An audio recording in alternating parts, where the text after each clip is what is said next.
Well, hi, and welcome to episode 35 of the Album Sharing Sessions. Hey, what's up? What's up? We're S this time because we're not ass anymore. We're EP Sharing Sessions. Yeah. EP. Yeah, this is our theme / gimmick round for episode 35. Episode that ends with a 5 or a 0. But we're talking about Tales Told by Dead's Friends by Mayday Parade.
Fancy That by Pinkpantheress.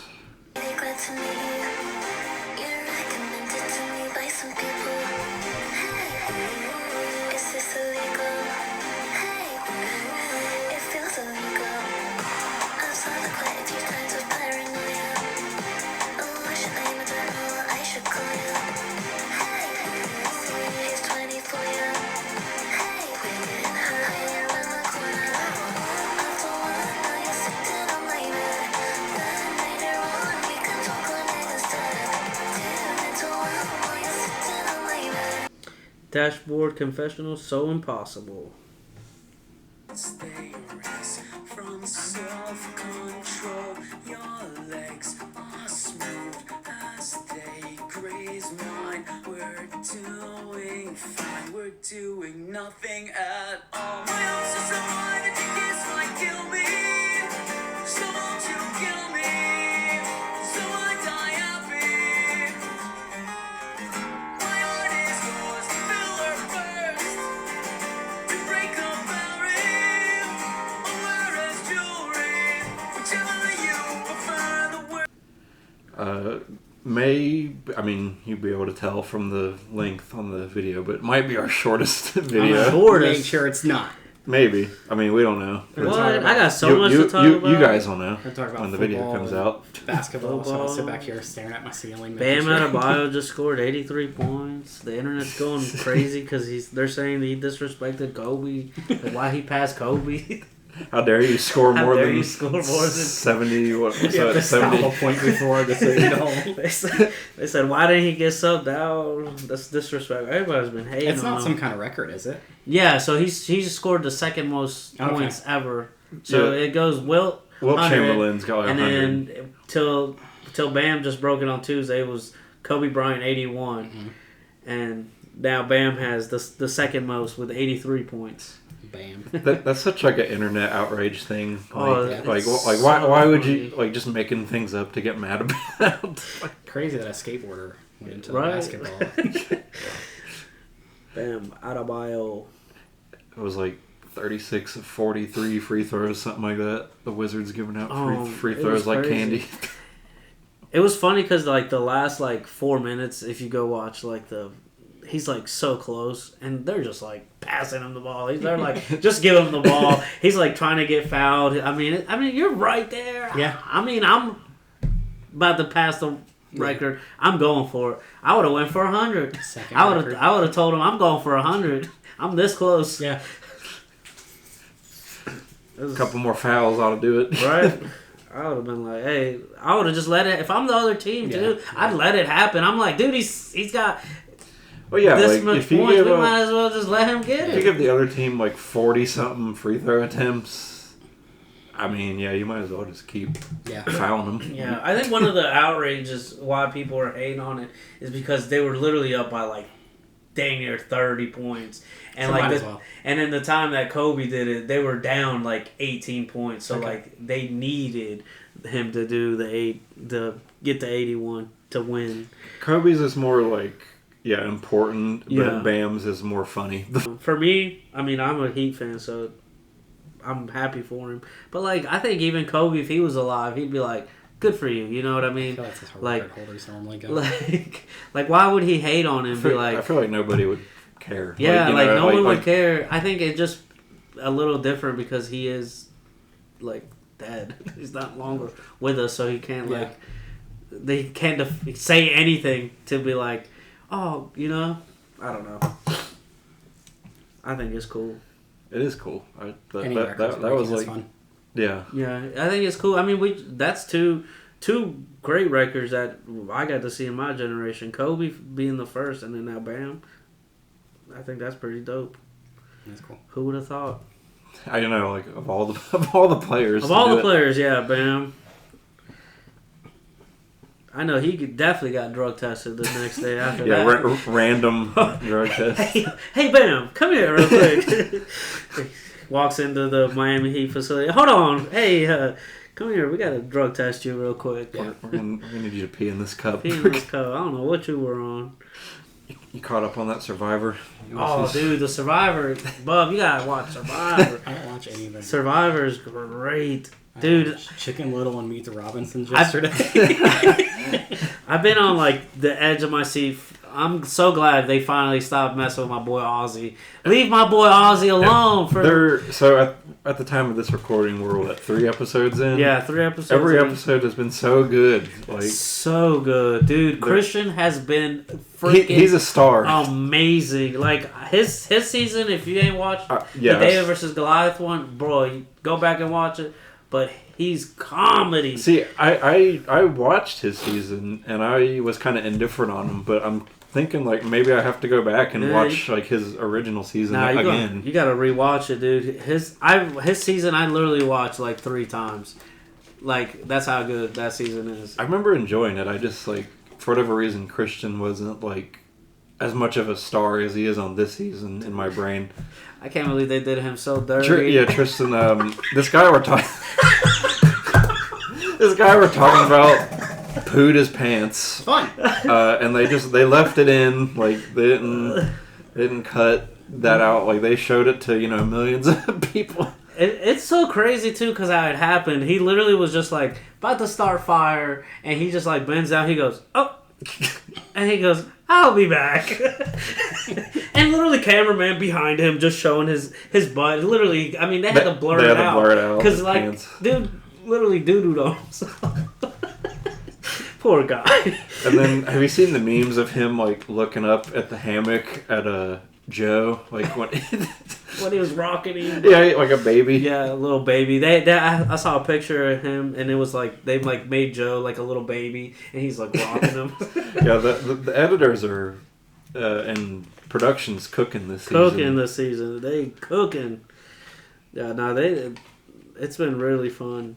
I hope they learn that they need to do more returner seasons. Yeah, because like, this from this season has been great. people like deserve the second chances to kind of like learn from their mistakes and stuff, like because all the past 41 through 49 seasons Yeah. or not seasons, but the what I mean, seasons Yeah. 41 through 49. It's just all new people every time, Mm-hmm. and then once they're gone, that's it. Yeah. You don't ever get to see them improve. But no, yeah, season 50 has been So cooking good. so far. We're filling for time if you can, Yeah. if you can't You're good. tell, because And we then- don't have a lot to talk about That like was- with our EPs. I gotta put Survivor and We- whatever else on the thumbnail. We just got to get Bob to watch Survivor now. You have to get me to watch anything. At all. That's not Disney movies. We got to get first I off. watched the first part and the last half of Zootopia 2 earlier. Hey, how's that Zootopia 2? Again, I'm missing a whole middle of the plot because I took a shower. I want to watch that. I mean, it's Zootopia. I've been watching for like the past 3 nights. I've been watching the Aristocrat Cats. Okay, fun. Y'all, It's, That's a. It has a little throwback in the beginning, and then I was like, why are they doing throwbacks? And like, why are they doing like the previously on Zootopia? Basically, is what they do, and a little more clever than just straight up like this is what happened last time. Like more of like a Judy Hopps and whatever are popular because they cracked this case and then go through the case. Like, what? Zootopia doesn't feel like it's that long ago, and it was 10 years ago, and I was like, okay, that's why. That's crazy. Was it really? Yeah, that's like the people that are watching. Hold on. I gotta fact check you. Oh, I mean, I believe you. I just like the 9-year-olds that are watching this are not weren't around when Zootopia 1 came out. that's wild. my God, Mike. If you would have just like asked me like, hey, when did Zootopia come out? I would have said like 2020 or 2019. I'd say COVID. During COVID. Moana's the same way. They just said a Moana 2, and I was like, Moana 2, that seems early, and it was 10 years ago, too. And I was like, okay. Moana 2 was just supposed to be a show, and then they were like, let's make it a movie, and it's kind of not great. Well, I had a similar whiplash when they announced that Cyberpunk was coming to Game Pass, and they're like, check out the 2020 big hit game. I'm like, oh God, that was like almost 6 years ago. From what I understand, it's like a completely different game, too, so it makes sense that it's been so long. That's insane. Speaking of games, you been enjoying your little handheld joint? Yeah, that's not bad. I've been playing Evil Within on it, and anything. That's really the only like game I've played on it, other than like Fortnite, which can run on a phone. But yeah, it's cool. Nice. It's just a little PC. Nice. In more ways than I thought it would be going into it. I thought it would just be like Xbox Switch, but no, it's like you can hold a button and load up a dashboard where you get like a PC home screen. Oh. If you just were to like hook it up to a PC, you would just have like that would be your tower. Yeah. I guess it might be a cheaper way to have a super PC because like the PC parts are like skyrocketing because data centers. I don't know like how much that actually costs because I've never looked into it. But maybe. But it runs Evil Within pretty well, even though it's like an old game, so whatever. Yeah, that game's even probably older than 10 years, isn't it? Yeah. This The whole studio shut down. It's been a little bit. That was like, what, 2013 or something? Yeah, there's Evil Within 2, Tokyo, whatever that game is, Ghostwire, and then they did Hi-Fi Rush, and then got shut down. Hi-Fi Rush was so good. I forgot that like those were the same developers, but... So 4 games. It was disappointing to see that. I do think like one of those like Chinese mega gaming corp bought Tango Gameworks. I don't think they're shut down anymore. At least by name. I don't know if all like the same developers are hanging out. Like NetEase or somebody. Yeah, probably something like that. Just based off Hi-Fi Rush though. Like nobody cares about Evil Within. Even though that's where I'm like, yeah. I mean, Evil Within, like, that's so good. it had a lot of hype going into it, and that's essentially just a longer RE4, truthfully. Like, it's not that far off. Like, hey, you want to play RE4 again, but have a new experience? Like, yeah. I guess it just didn't like stick with people that well or Stuck with something. me. And then Evil Within 2 might even be better. It focuses on their story a little bit more. To sprinkle in our bits of padding out time, and during the episode, though, I'll do our intros. I'm Tristan, and I thought that we could sit around and talk for hours about music, not albums, and random things on our podcast. Ulysses, your intro is not actually a lyric, but it's what I thought a lyric was, and I'm like, I'm still going to write it. It says, this is Ulysses, and his hopes are so high that the geese might kill him. Hey. Like, why is he talking about geese? Where already reviewed them. Yeah. And, hey, what the fuck is that? What is that? Oh, that's Brandon. Dun. What the fuck is that? Noises. That's what that is. I was looking at intro stuff, and I was like, Brandon's could just be his name is Brandon, but no. Making noise over here. You're good. I can cut and add. I'm getting better. Keep having to find new little things that I need to learn how to do. That Tom Brady edit was so good. I watched. I had to do more than you think with that. I went straight to that part just to see like how you handled it. It was so good. I had to take the audio of Ulysses dying, basically take it to 0 because he blew out the because it was so loud. Oh my god, dude! That was just so random. Again, he's my goat until I seen that video. Hey, he still my goat though. And then I had to like, I talk to Ty and my mom about stuff while I'm like editing sometimes because these things take me a couple days. I don't just sit down once and go like, it's done. And I was like, oh yeah, I have to get the freaking Tom Brady kissing his son video. I had to reset up the whole thing because I forgot that we did it. And both of them were like, what? And I had to show them again. I had watched the video like 6 times. You've probably seen it like so Oh my many God. times at this point. You're about to be on a freaking list, Yeah. brother. It almost looks Better like watch out. it almost looks like Tom Brady money made it to where it's a little bit harder to find. 'Cause when you just probably look up did. Tom Brady kissing his son, you find a news report of like something like, look Oh, at this like- weird kiss. Like they tried to Yeah. bury it And almost. then you get some edit of like a meme edit basically of like it happening and like halfway through it cuts out and it's like, But- it but- cuts to a different thing. But not the like original. No. And what we actually have in the video is the meme cut. Yeah, So because it's it like not even zooms the- in. It's and not even it's the like full I one. didn't think you did that. No. I figured, I did not. Yeah, I figured you found one that like added a little sound effect and zoomed But like in. the best video for it that's on YouTube, like easily findable on YouTube, is the news broadcast one. But then you have some girl over top of it being like, "Look at this weird video of son.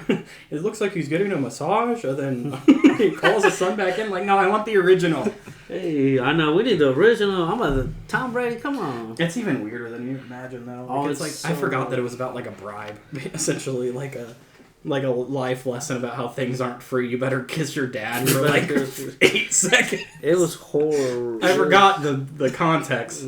It was so weird. All because the son wanted to like look at his fantasy Look at team. his fantasy team.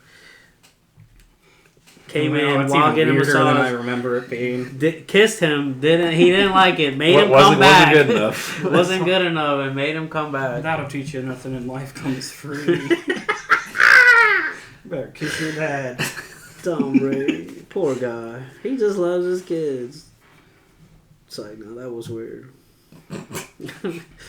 Being on the Resident Evil thing though, since our last episode, a Resident Evil game was come out, and I'm a Resident Evil head. Yeah. I like You those games. you played them all, haven't you? I haven't played 6. Ah, I've even played like Code Veronica and Zero and like all the weird all the multiplayer like ones. spin-off ones. Like So six is Reverse the only one you're missing. yeah, and that's next on the list. So I So was like, I'm you're gonna not, do RE9. you're not missing much. Yeah, and I was like, I'm gonna do RE9. Yay, RE9! It comes out in February. Woohoo! And then it's an $80 game, or it's $70. And I was like, I can't spend $70 on a game. Like I'm in my own little corner of like, I will never buy a game for $70 unless it like comes with stuff. At least with like the Capcom games, like they tend to go on sale pretty quick. Yeah. I need bonus stuff. Where like I bought Alan Wake 2 for $90, but it came with the season pass and like all this other stuff. Didn't they announce that there would be like some DLC Yeah. content, like campaign? So I was like, I'm gonna stand on my own little soapbox. I'm not buying it until it gets cheaper. And so now I just feel like I'm missing out for one because it's great. You because got of the course it is. FOMO.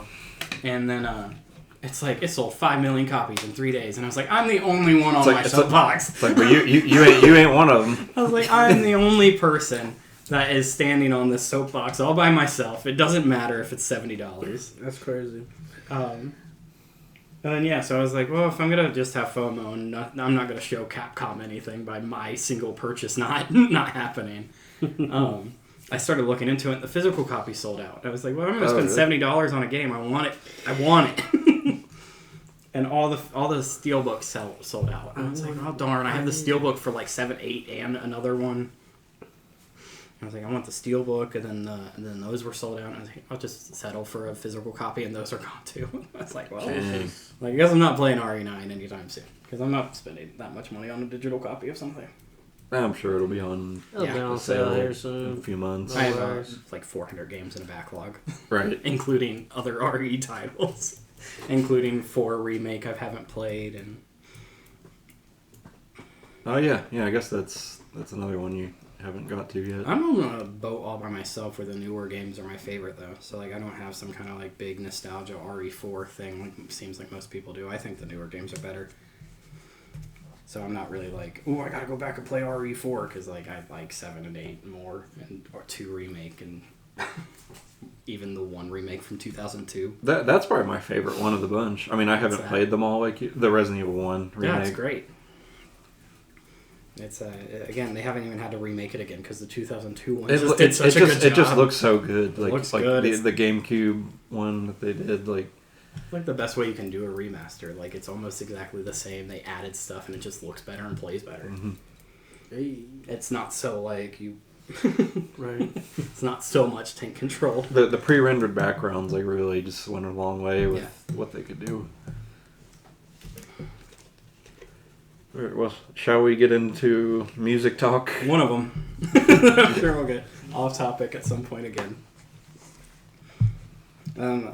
So I did these in a way where I could have done it in a couple different ways. Honestly, if you just go in like order of certain other items, but there's the least Spotify to most Spotify listeners had something interesting where the bottom two are like a couple thousand apart. Neck and neck. They're both at it could have changed if today. you look at them, yeah.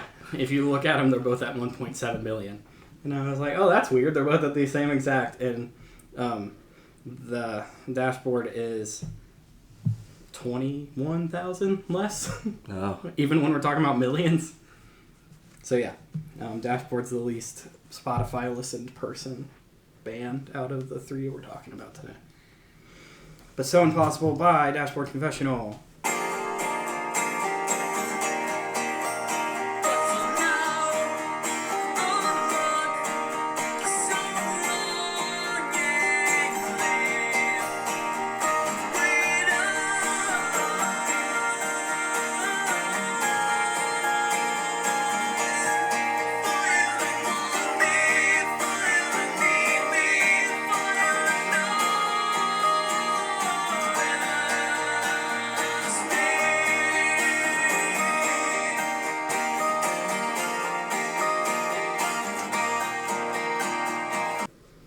Came out December 18th of 2001. All my little reviews today are positively scored.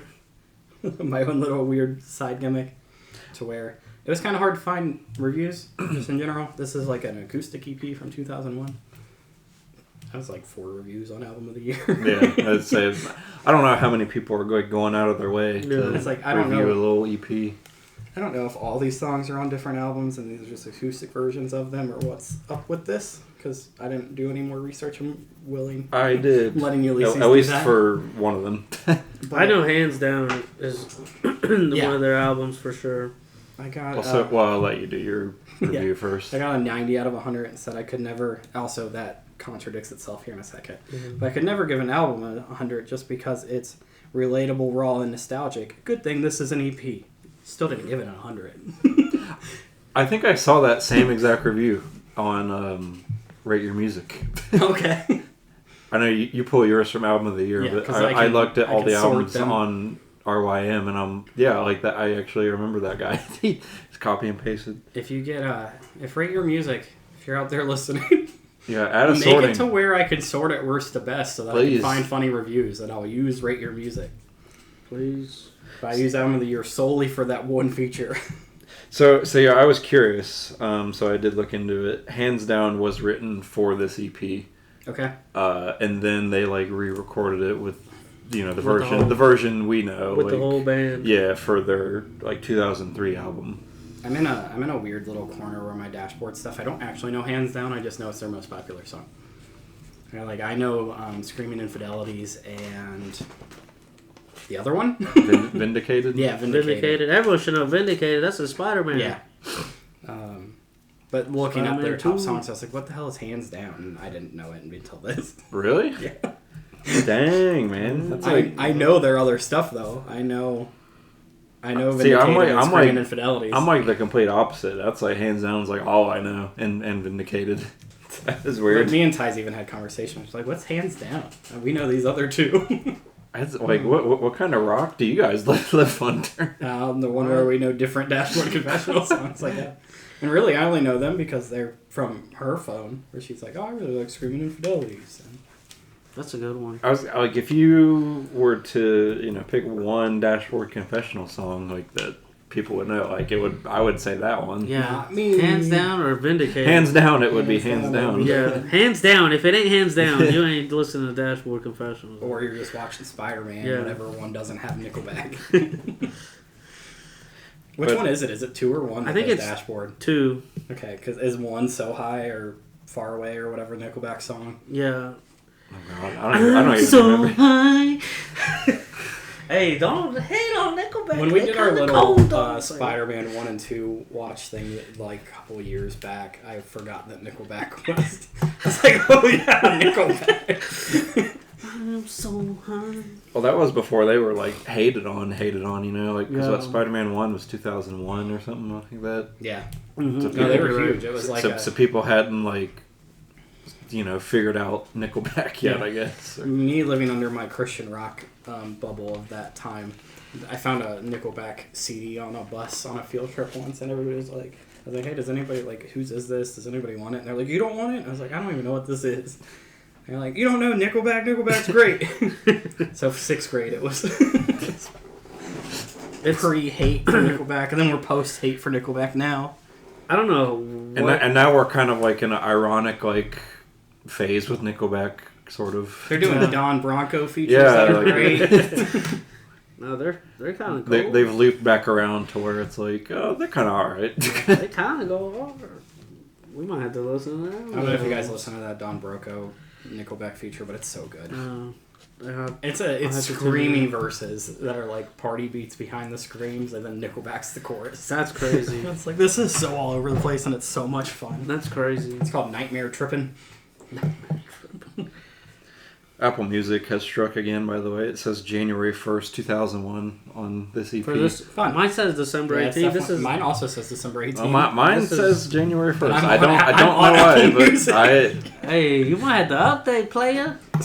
I'm probably unupdated. This No. is an iPad. I don't know how old this thing is. No, normally isn't it reverse? Normally it's Spotify that I feel They're like is both always wrong. wrong. Apple Music's They're always like no, yeah, that's like a recurring segment on our show here. Like Apple Music, always getting the dates wrong. And you guys want me to switch? And it also makes it to where I have to look up, like, my stupid little production notes. I only look up, like, 4 things. And I have to, like, do a Google search, an Album of the Year search, and a Spotify search. Like, just make it one. I could learn all this on the same thing if you guys were just accurate. So, does Dashboard Confessional, did it start as just dude and guitar? Yeah, it literally Okay. just started. Chris Carrabba just started, and then then he went on after like I think they did like an MTV thing, Okay. and then that's when he introduced himself with everyone. Like an unplugged. Like an but, unplugged, like, yeah. Like You a know, reverse. yeah, a reverse. But yeah, it was literally just Chris Carrabba and his acoustic guitar, which is that's the first time I've ever when I saw Dashboard the first time. It was just literally Okay. Chris Carrabba in Bogarts in his acoustic guitar, just going hard. Fair enough. Yeah, like that was part of my research, like just finding out that he started. It was just him. Yeah. And then later, like he Then- kind of formed the band. Yeah, yep. I was curious if it was like a Spill Canvas kind of thing. Or like their first album's just the lead singer and an acoustic guitar.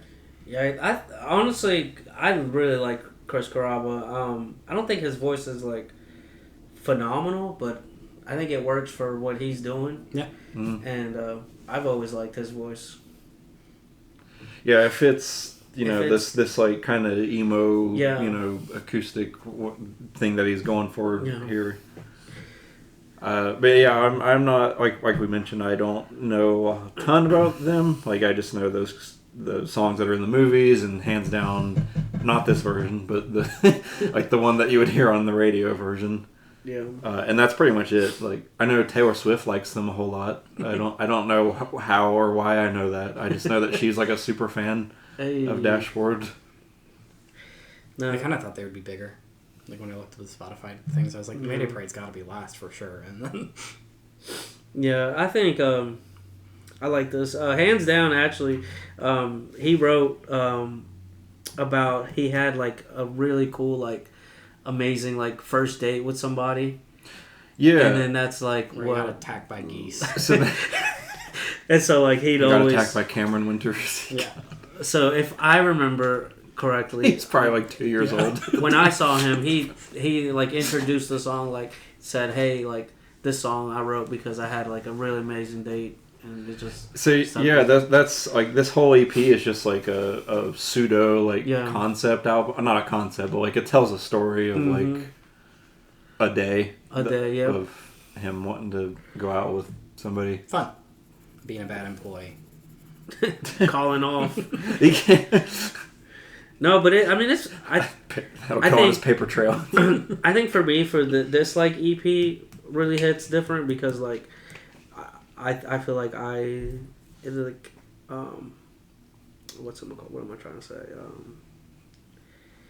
I don't know. I can relate to it pretty well. Like I mean, like So Impossible is just like talking about how like when you're like dating young and just going through like the like, hey, like I like you, you have a friend, like let me bring my friend for kind of like just like dating in general. Yeah. And then like Remember to Breathe is kind of like you meet this girl, you're just starting to go out with her, but you're like really nervous because you're like I act like I really want to impress this girl, so like I'm gonna do this, but I gotta remember. And she's like, hey, like calm down, like we're together. Remember like, to breathe, like, right? Remember to calm down, like it's good now, like we're going together. So I feel like it just kind of like I feel like a lot of people go through that phase in life where they're like in that dating world.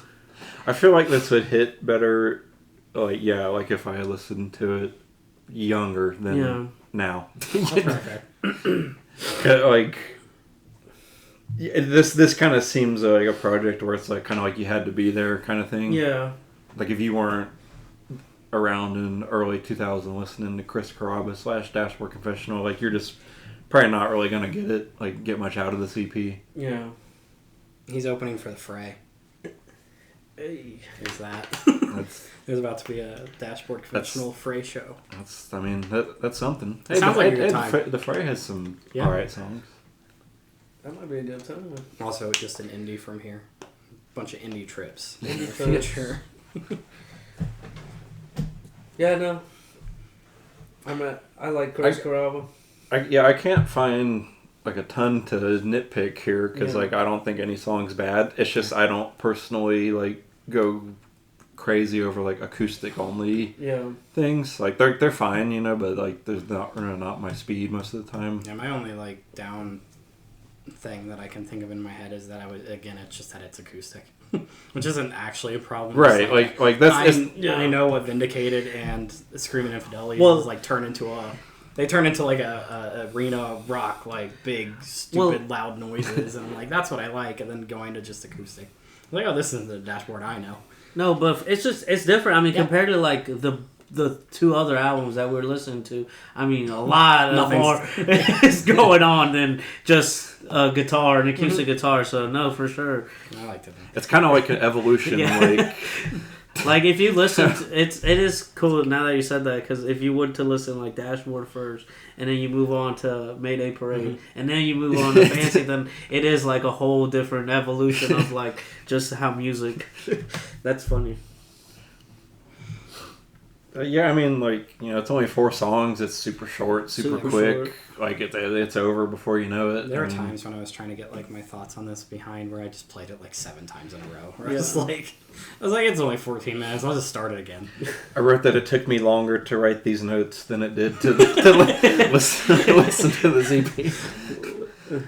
I'm like, damn, I'm like halfway down the page. I'm like, I gotta write some more. Restart. Restart.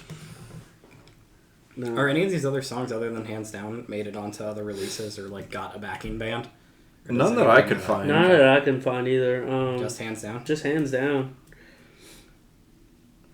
I feel like every other song wouldn't make sense with everyone. Yeah. With like a whole band, though. I feel like out of all of those, Hands Down is like the only one that. So is this? Like could have been. I think in 2003 is when he started doing the whole band.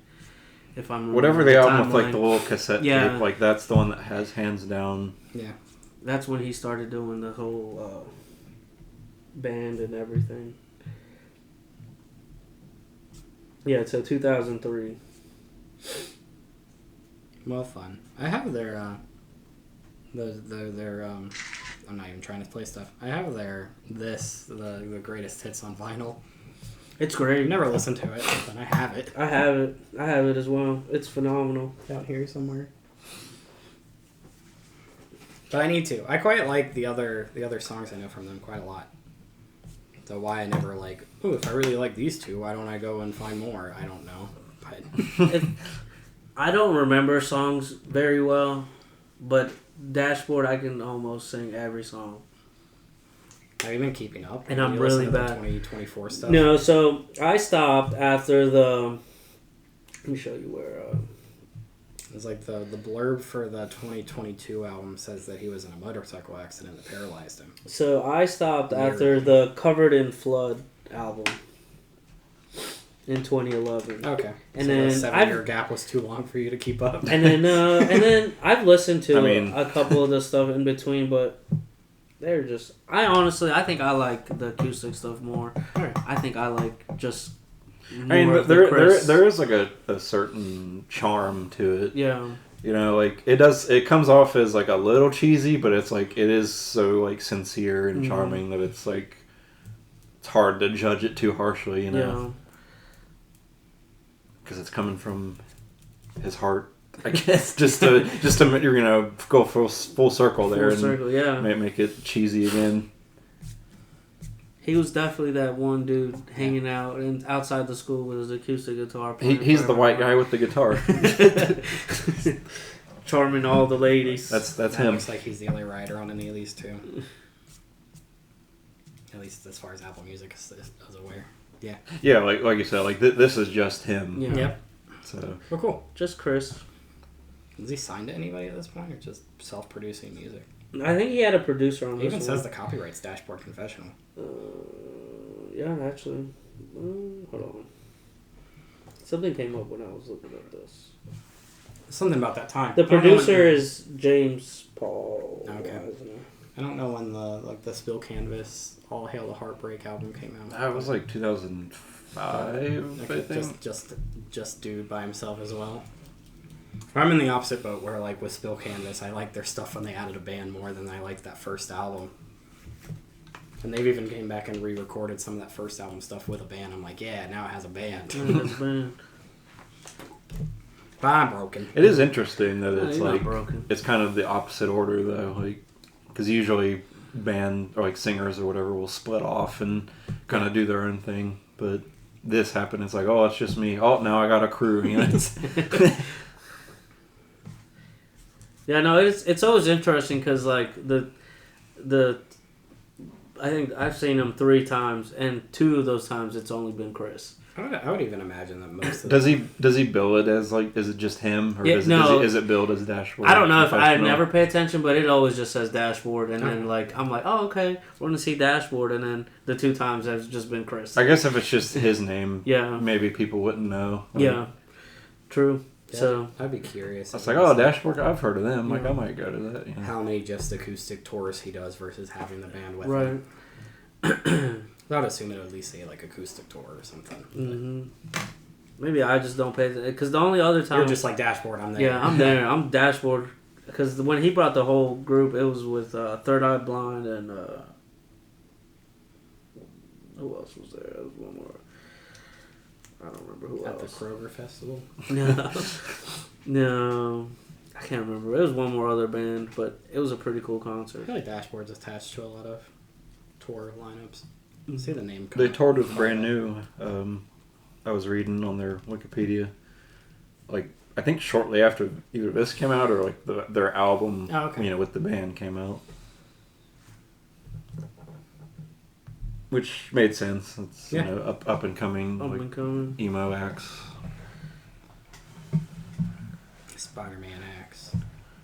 Spider-Man. The third most popular songs with the Joe Bros.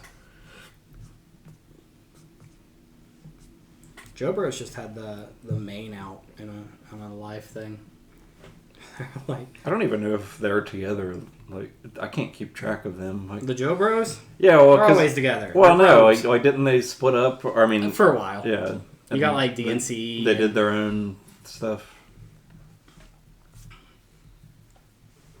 Nick's doing another album by himself coming out this year. It might have already came out. I don't keep track of them. Right. That's what I'm saying. But there's a song on there that is like, it's a Nick Jonas song, but it's featuring the Jonas Brothers. And I was like, you are the What? Jonas you're a Brothers. part. Why is it listed like this? I just be like, with my brothers. With my bros. That we They had the Maine come out on one of their concerts like mid show and was like, hey, here's this other band, the Maine, in like Phoenix or something. They just played Black Butterflies and Deja Vu like on the Jonas Brothers stage. It's like, okay, I guess the Jonas Brothers are Maine fans. What you about to rate it, Bob? Probably like a 6. More positive than negative, but I would rather it be banned. Yeah. That's really No, it. you. Yeah, I'm kind of in the same ballpark. I was just gonna go with 5. I I don't hate it. Not super crazy about it, but I do really like Hands Down. So I admire the rawness and like the putting yourself out there of it all. But Right, I was and- never a Dashboard and fan. it's not like it's 4 tracks. It's so short. It's like there's not enough to either really like or really hate. Like whichever side of the spectrum you're on, it's it's just so quick that I couldn't form a very strong opinion either way. But yeah, I'll just go 5.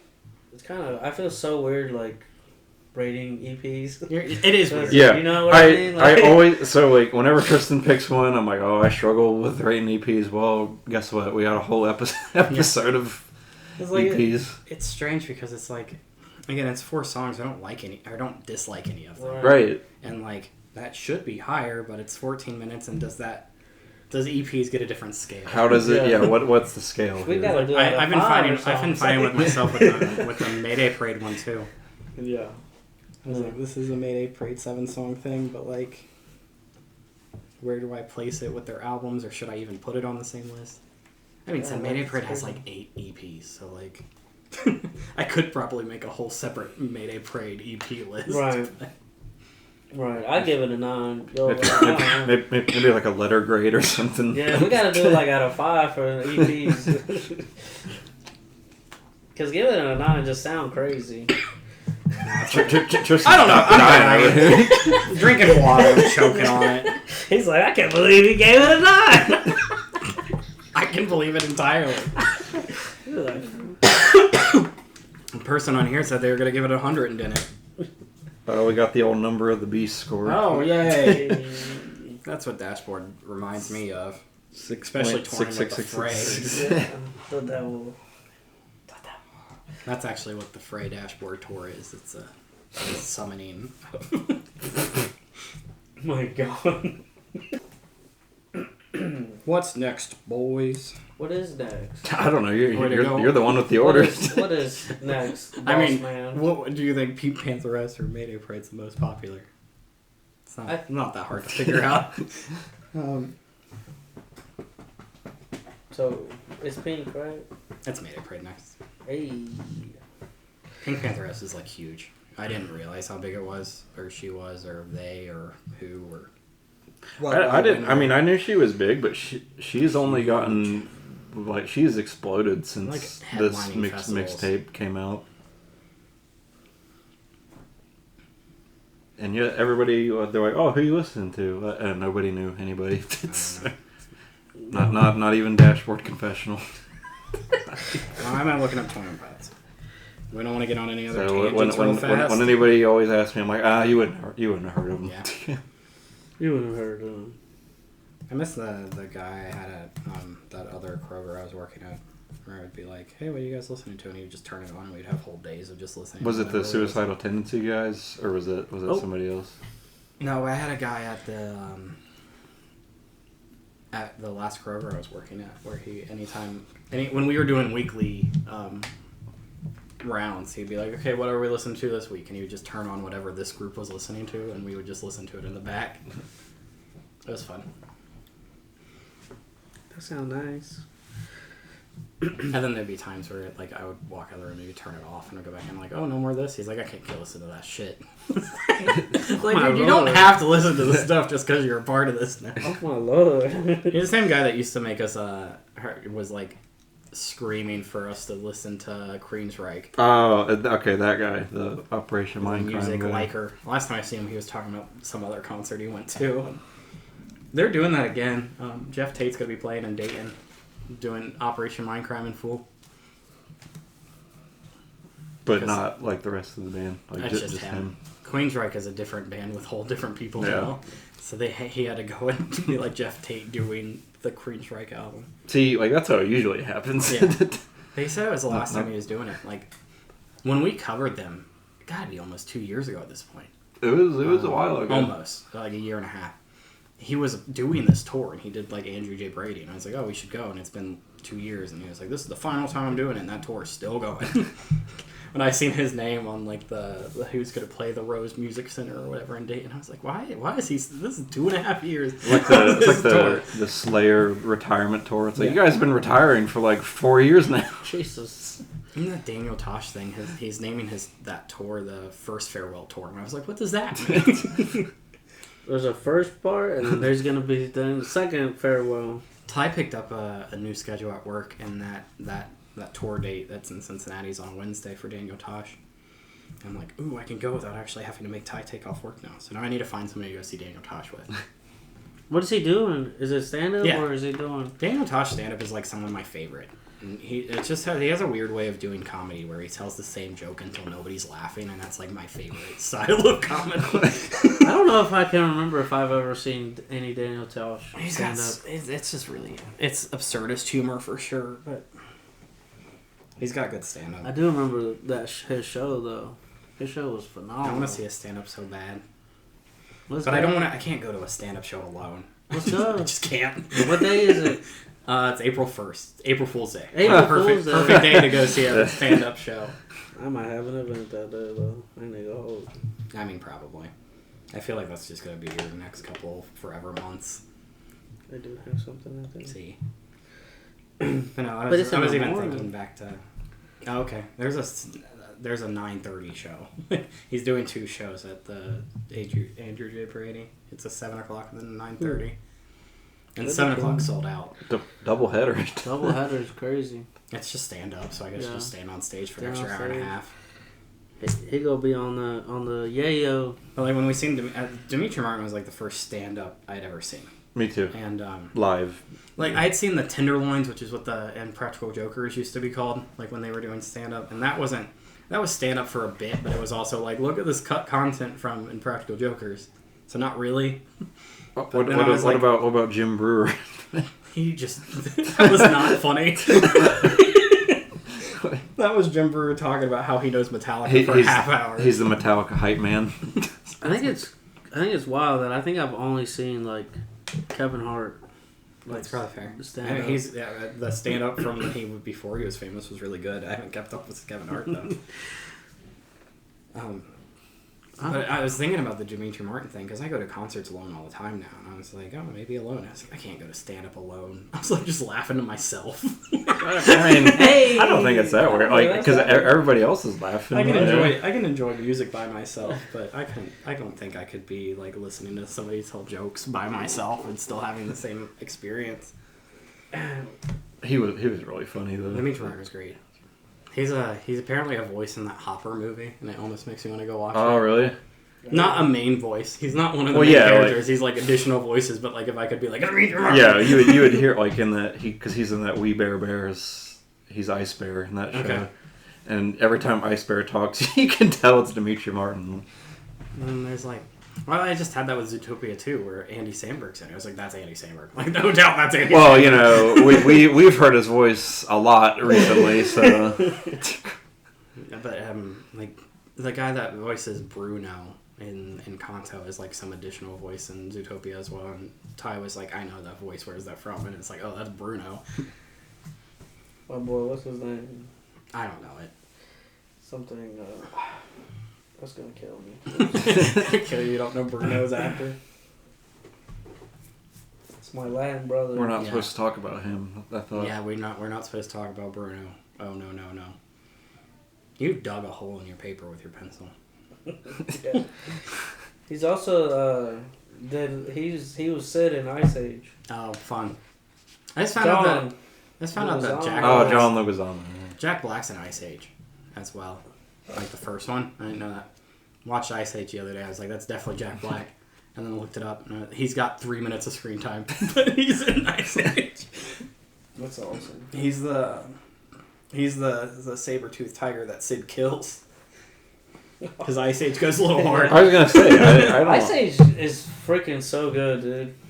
That's kind of crazy. That I don't. They showed a death in. They show a couple. They show a couple. Not like death, but like, dude, they get pretty knocked out. Like, in that scene where he dies, quote unquote, he doesn't actually die. It's more of like, it's honestly more dark than that, where like Sid has a baby and this rock thing basically like a pull away, and Jack Black's character like dives towards the rock and gets stuck in the rock, and Sid like kicks him and like makes him stuck, and then they just leave, and it's just like, okay, so he's dead. I don't like he starves to much. death being stuck in a rock. That's great. They kill those birds.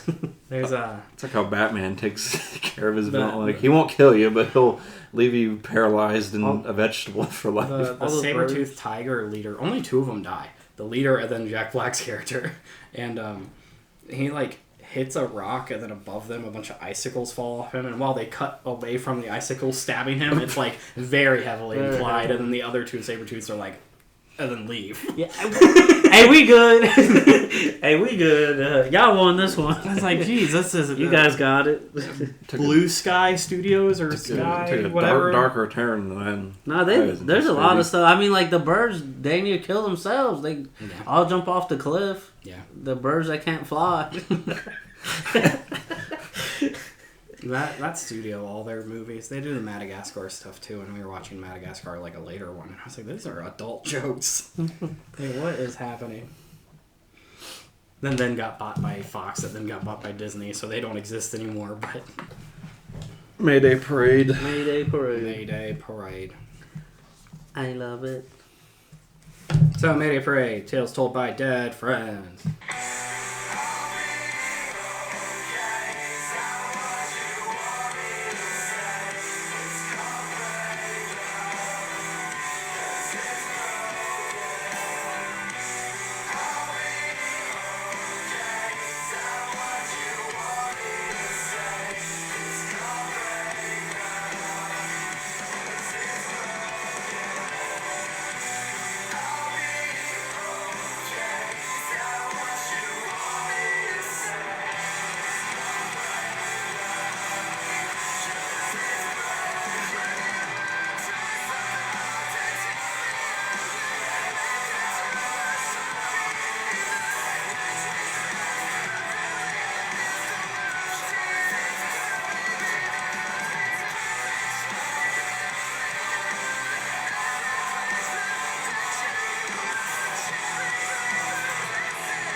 Came out June 13th of 2006.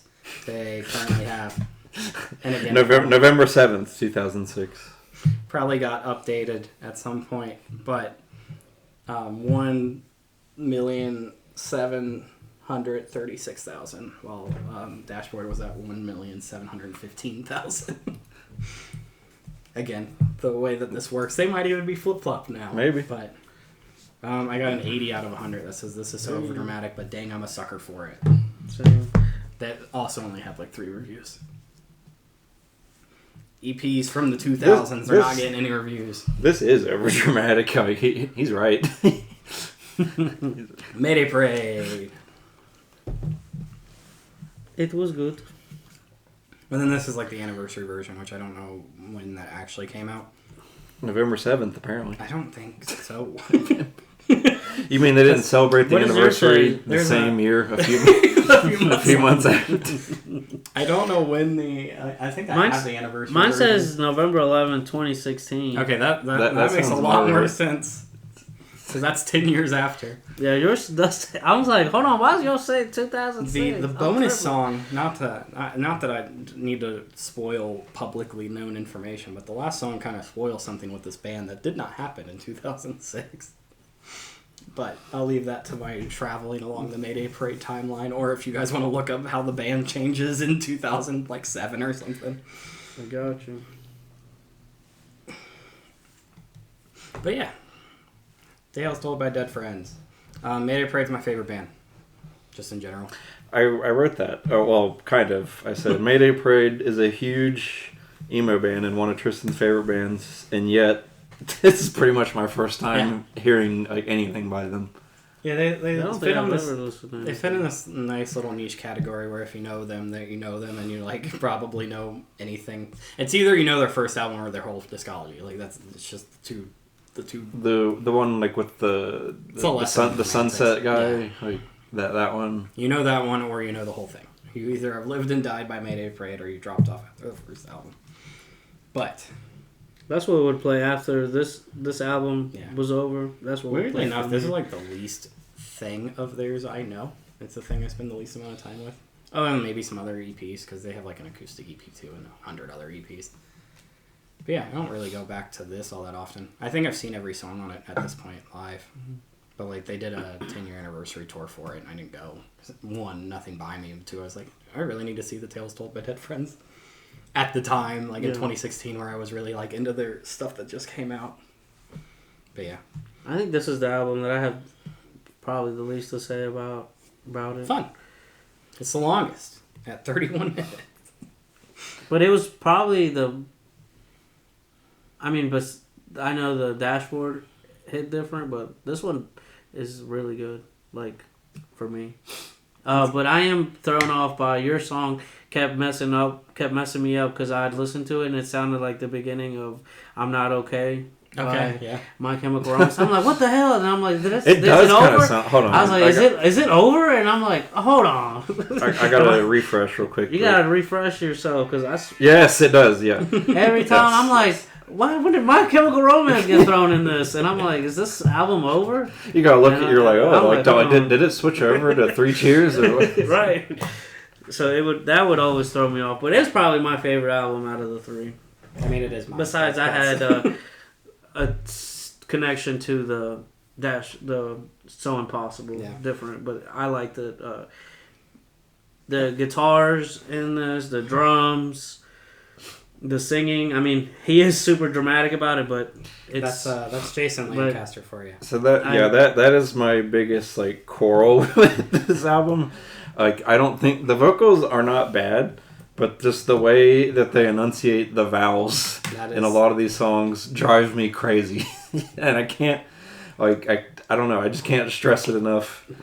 I think his singing voice is fine and everything, just like the way they just over dramatize. It's really evident in One Man Drinking Games and in your song. It's just like every line that ends, like the word that has a vowel in it. It's like today, like it bugs me. Oh man, this is impossible not to talk about being a fan of this band. I wanted to. I was in two minds where I'd be like, do I spoil the thing that changes in this band before we cover where it actually changes, or do I like? But the one of the lead singers leaves one album in, so you got this one and the first album, and then he's just gone. Which one? Is it the Val guy? Yeah. Okay, good. Hey, good. Yeah. After that, that's the album you need to pick next. So when you're talking about the Mayday Parade thing, and you immediately start talking about how you don't really like Jason Lancaster, I'm like, oh wait, he leaves. So, that's the next album pick. There's the part of my mind where there's hope. I hold this a little bit higher regard just because you only get 2 projects with both of them where I'm like, I really like Jason Lancaster. So I could tell that there were different singers. Like they use the call and response thing and like the gang vocals. They use that pretty well. So I talked about it when I picked them, but them at this point, they were 2 different bands and they became one band. So 2 singers, like they were like 7 people in this band at this point. Jesus. They kicked out some people. Like they only had 1 drummer. They have 2 guitar players. They have a bassist. They have 2 lead singers, just on the mic, I guess. I always have this weird thing in my head where I seen them in like 2006 or 2007. I can't remember if they were both there. He was in the band for such a short amount of time that I really don't remember if I actually am like one of 4 people that seen them both. Yeah. Or like he comes out and plays a handful of these songs with them occasionally now, like if they're in Texas where he lives now. Oh, for real? That's cool. as far as they go. That's kind of cool. But he goes off and makes his own band. Something about like he didn't like how his credit was in their first album or something. Like, I think it said, like, additional vocals and piano, and he's like, additional vocals? I'm a lead vocalist. I'm a lead vocalist. But then, like, his second band has now since folded and then gotten back together. He's like, I think that guy might be the problem. He might be the problem. It sounds like it. But there's even parts of me knowing this and then their first album, which doesn't do that as much, but he's still there. Well, that's good. That I'm like, I miss him being there. I like Jason Lancaster's voice a lot. Arguably a better voice than their other lead vocalist, Derek Sanders.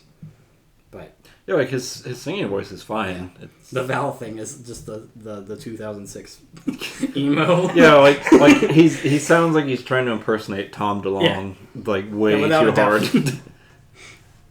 And even his own band doesn't really do that as much. But yeah, 2006, you gotta over enunciate your vowels and pop punk. For a second, like on my first listen, I'm like, is this band from like England or something? Like I had to look up. I'm like, oh, they're from Tallahassee. Tallahassee. I'm like, huh, that's okay. There's a song about that, ain't it? There's an opening that says, an like, you say opening. that Gainesville's got no soul. Yeah. But then the Tallahassee skylights. Yeah. That's in one of the lines in one of the songs. So, as anybody that has listened to this podcast for any amount of time, and knowing that Mayday Parade is my favorite, this album or this project of theirs, I call it album, it's still 31 minutes. They do albums that are shorter than this now. Jesus. But every single song has that big dramatic ending that I like in songs, so to the point where it might be overdone a little bit in this.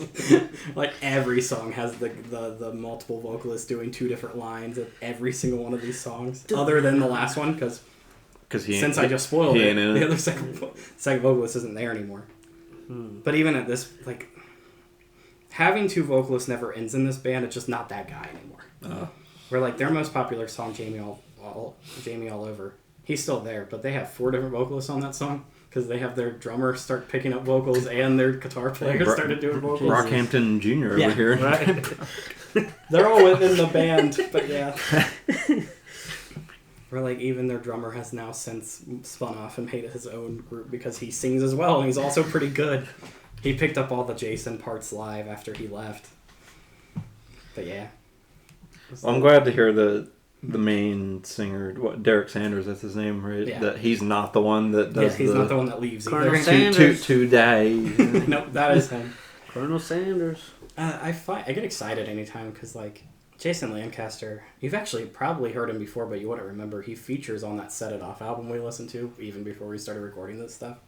I couldn't even tell you. I don't even remember listening to that. And, like, 10 years after he leaves Mayday Parade, he does, like, a thing where, like, anytime he's featured on a song, it almost makes it sound like it's a Christian worship song.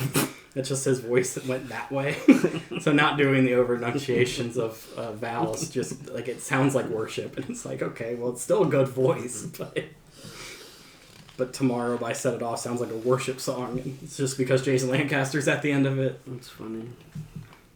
They've done a different song where it's like some kind of producers got Derek Sanders, Jason Lancaster, and Cody, whatever his last name is, from Set It Off, and made a song together where each one of them has their own verse, but it sounds like a country song.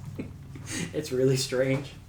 So It's even got, like, country lyrics where it's like, "Men gotta be strong," and it's like, man, this is a country song made by 3 pop punk guys. They're just missing talking about their trucks. question: did Derek start Mayday Parade, or how did that work? You said it again. They were both Like- bands that were around the same area, where I think one of the bands might technically have been from Georgia, but it's like, that's right there. Mm-hmm.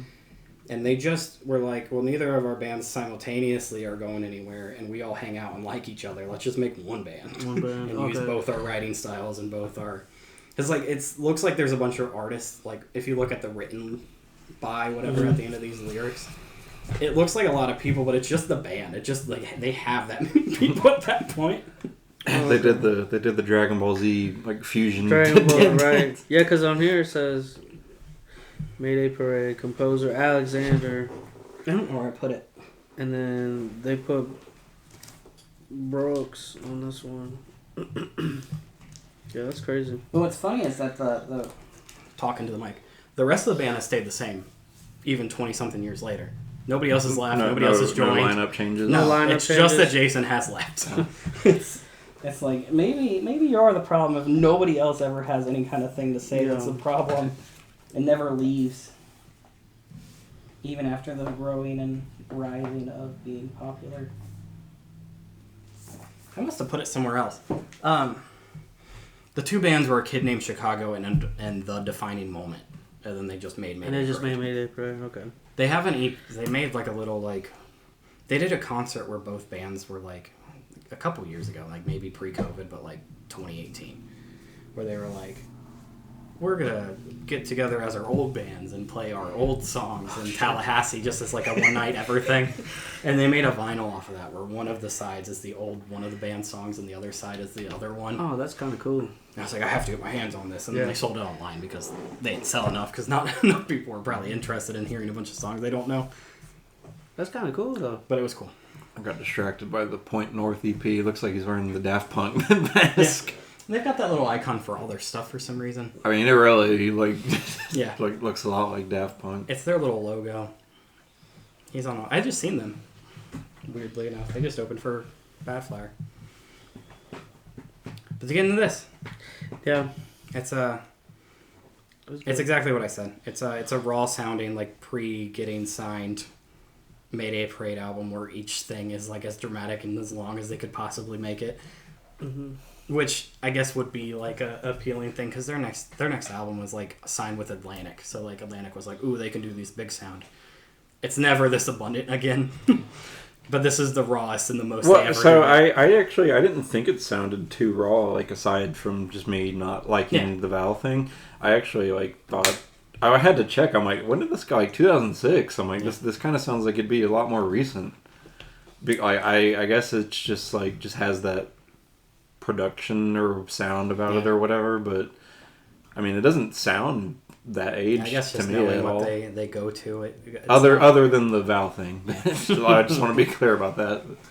I guess age isn't the right word. It doesn't sound as highly produced because their first album was on Atlantic, like the biggest record label ever, like had the most money to produce it, I guess. I mean, if we were to compare It this... sounds like kids going from like a basement to a studio. If we were to compare this to that main album you had us listen to, like that one sounded pretty raw. Okay, and yeah. Like almost as if they uploaded it straight to MySpace or something. probably did. But this actually has, some pretty good production quality to it, despite being just an EP, not nothing crazy about it. I mean, maybe it's just their dramatic, grandiose endings that's doing a lot of the lifting, but, I didn't have any complaints about any, sounding dated or being raw or nothing like that. Yeah, the grandiose ending is my thing, though, here at the album sharing sessions. If you have a grandiose ending song, show it to me. Tristan will probably like it. Tristan's your man. That's what gets high scores in this thing. Is if there's an ending, I'm like, that's the one. That's the one. That's funny. The grandiose, the more grandiose the ending, the better I like it. Where One Man Drinking Game and The Last Something I'm in Anything are probably my favorites. You're probably gonna hate Fancy That because like every song on that album just kind of just ends. Like there's no. It's all TikTok. There's no build up or nothing. What? Like it's just All right, we'll get into that obviously after. I was looking at song lengths and stuff of that earlier, and I was like, these are all like minus 2 minutes. They're all under 3 minutes. I wrote that in my notes. Every song is under 3 minutes. I have a weird thing with 3 Cheers for 5 Years because it is a good song in my standards, in my opinion. I've seen it live too many times where I could never hear it again and be fine. Where it's like the first song they ever wrote, so they're like, ooh, this is the first song we ever wrote at every show. And I'm like, just move on. You're sick of it? You're tired of it? Well, Mayday Parade is a band that, like, it's a big thing with these pop punks that's been around for 20 plus years. Where their first album was their most popular and anything before it. Like this EP, and that's what they'll just play. And it's like, you guys have released 10 albums at this point. Play new stuff. Like, I like their... Clinging on to the old... Yeah, like, I know that the majority of the people here want to hear Jamie All Over and all the songs from Less Than Romantics 100 times over. I want to listen to Sunnyland, and I want to listen to, like, Monsters in the Closet stuff. Not so much Jersey for the 100th time.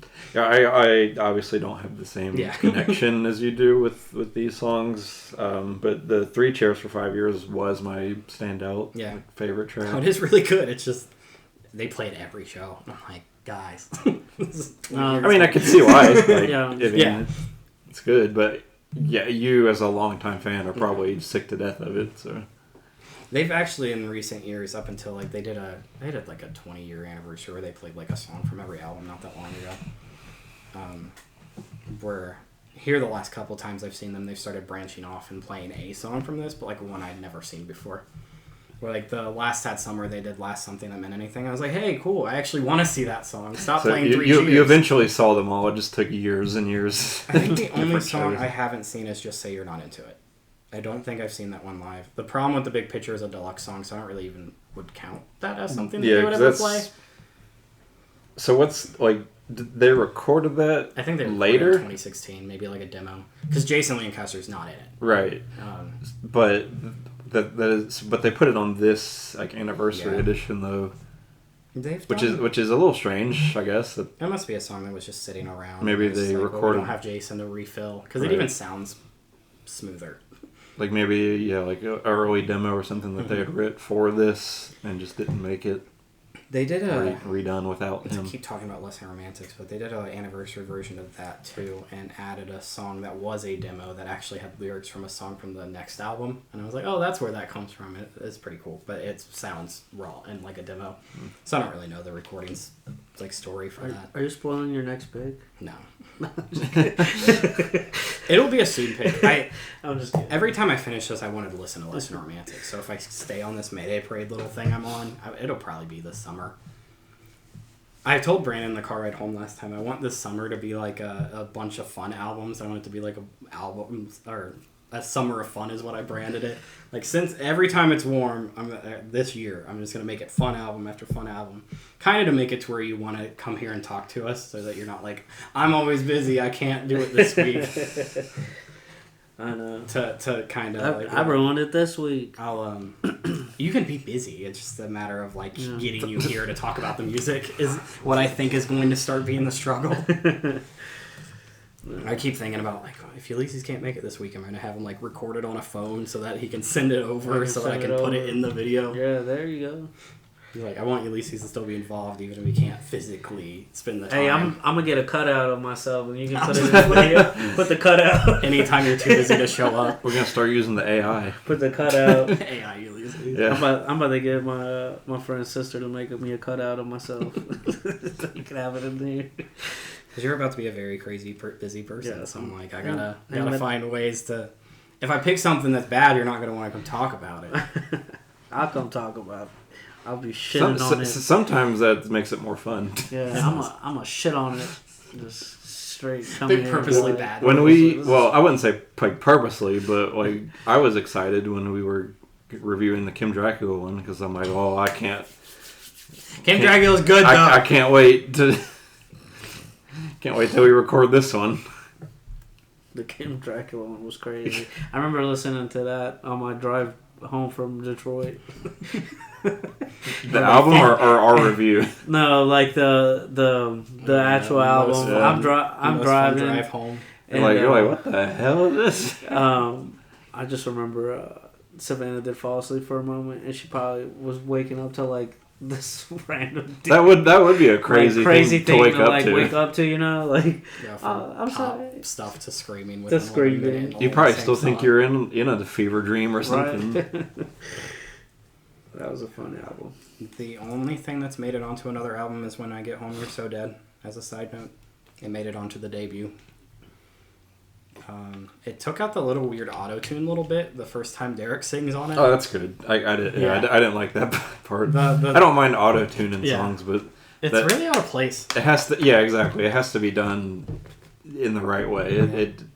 It didn't really work for me there. It's one of the songs that ended up on Rock Band.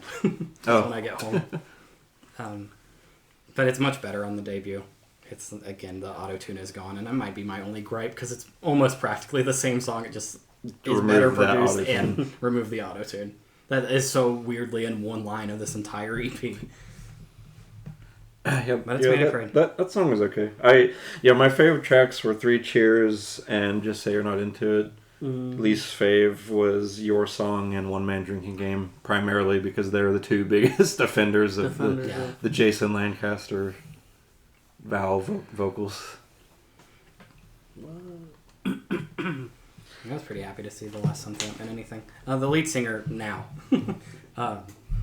just went through a divorce, so he was like, I went back and listened to Last Something That Meant Anything, and it's like actually means a lot more to me now than it did then. I was like, oh, cool. Because it is just a breakup song, but like, yeah.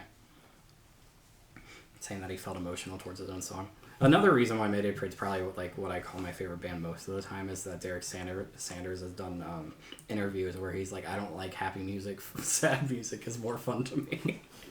like purposely go the other way to make the most sad song possible. After you just said, oh, this summer we're gonna have fun. We're gonna have fun. Now and pick Mayday Parade. This EP is fine overall. Like I don't have, kind of like with the dashboard, not too many complaints other than the elephant in the room here. I mean, we've talked about it a lot already. So I am glad to hear that he's gone in the future. Like, it's also just not as bad. No, like disrespect to him personally. I just didn't like his particular style of singing, but like the band had a good. Like they had a big sound to them, I guess would be an appropriate description. I mean, how they do the big endings, the big grandiose endings. But even outside of that, like their guitar tone and like their drums are on point. Yeah. And like the lyrics are kind of hit or miss. Sometimes they come a little cheesy, but other times they're like, like there's actually a little bit of depth here. Yeah. Not like too often, but nothing made me like cringe or anything like the Katy Perry stuff from last week where I'm like, there's no epic fail. Yeah, no epic fail, no Peacock, none, all of Peacock. Peacock should be included in every album we do. Yeah, Peacock. We should start picking when we pick our album. Like listen to Peacock in between your song and 5 years. Katy Perry update. I did not listen to her first album yet. Why not? Oh, what about you, Ulysses? Did you go back? No. We had so much extra time. I spent my time with another album that probably will get picked. I had Gloom in the corner on rotation. I think I probably know what Ulysses is going to pick, but I could be wrong. But I'm a future pick. I'm like 90% sure what his pick's going to be. Hey. No, but this album's cool. Oh, sorry. Ooh, EP. Sorry. It's 31 minutes. You could kind of edit that album. No, it's good. When we go through... Just do a dub over, or like a really obvious, like that he had to re-record it. I'll do it in AI. Like how on like Survivor, like they'll do that. Like Geoff will be talking, and then they'll cut off screen, and you can hear Geoff like a little bit louder. I can edit it in with just me talking. Where you said album there, it'd be like EP. It goes to you, but just your lips. I put my lips over. I'm not that good. That's some crazy editing. Yeah, I was gonna say. Hey. I can figure it out, but I'm not that good. That would take some Photoshop and like some editing out the rest of my entire face. That's so funny. EP. I'll do I don't know if I could do it in video, but that's how I was making our thumbnails for a while, was in Snapshot, where I was taking photos of us and then adding it to other album covers. And then somebody brought up that it was probably heard in reviews, and I was like, you're probably right. Having Timmy as Chaperone probably didn't get us anywhere. Oh, Lord. So in my closing first foray into Mayday Parade, because this is my favorite band, we're going to cover them again at some point. Not immediately, because obviously that's not my goal for this year. They also have 9 albums straight. Yeah. But the little things you guys picked up on is what I would probably challenge you to try to keep picking up on, is because they'll just like hide guitar solos in like verses, just like in them. Not so much in this one, but they continue doing it where like their actual instrumentation is really good. Yeah, I can see a path forward for the. I mean, this is like a 20-year-old band, but as me, a new listener, I can see that there's a clear vision ahead. We're like, this is and now knowing that my least favorite vocalist is not in the band anymore helps. I'm happy that I'm not scaring you with the Right, first right. foray into my favorite group. Like, it obviously wasn't a perfect journey here with this first, but it wasn't bad either, you know? So, I came away with more, like, hopeful for their, because I knew you're going to make us listen to their next albums. So it made me more, hopeful for those. They're also not a perfect band either, where there's like least favorites and favorites of mine in their discology, but that's 10 albums deep, you're going to have that. But yeah, they'll just like, since we like hyper dive into stuff, they do a thing where like in later albums where like, you'll just be listening to it, and it takes me even like 5-6 listens sometimes with like a new album, and like, oh, this second verse has like a guitar solo in the background, and you gotta like really pinpoint it to even hear it. Like, why add that? But I have a hard time with them even, like, they're in the pop punk genre, but I so much so, like, have a hard time even being like, this is pop punk, because they don't really do blast beats. They do, like, huge endings that normal bands don't do in this genre. I kind of just call them a rock band all the time that, like, for some reason the stars aligned where they were like, oh, we're gonna open for pop punk bands, and that's gonna be where we're at. Mm-hmm. Even where, like, I see a road, where even with Badflower sometimes, I'll be like, there's a road where, like, somehow the fork branched and Badflower became a rock band and Mayday Parade became a pop punk band. And, like, they could just be one and the same or tour with each other even. Mm.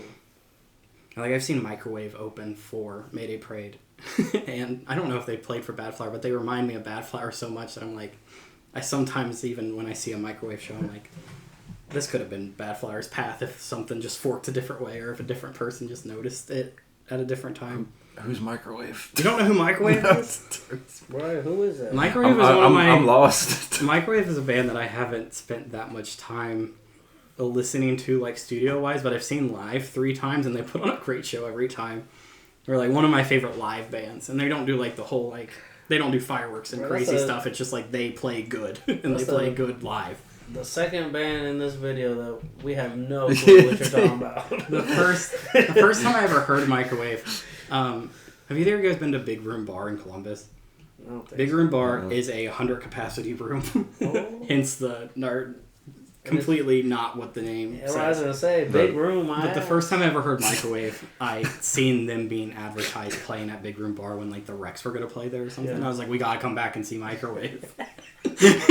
It's like, who named your band Microwave? But they're in the same, like, they've opened for Mayday Parade twice. That's awesome. And remind me Microwave so much of that. sounds like a band like from the 70s or something that they just saw like, oh, Microwave. That's our band name. Yeah. That's funny. Like there's this actually like pretty critically well received band called Television. Like that's kind of just what it reminds me of. Yeah.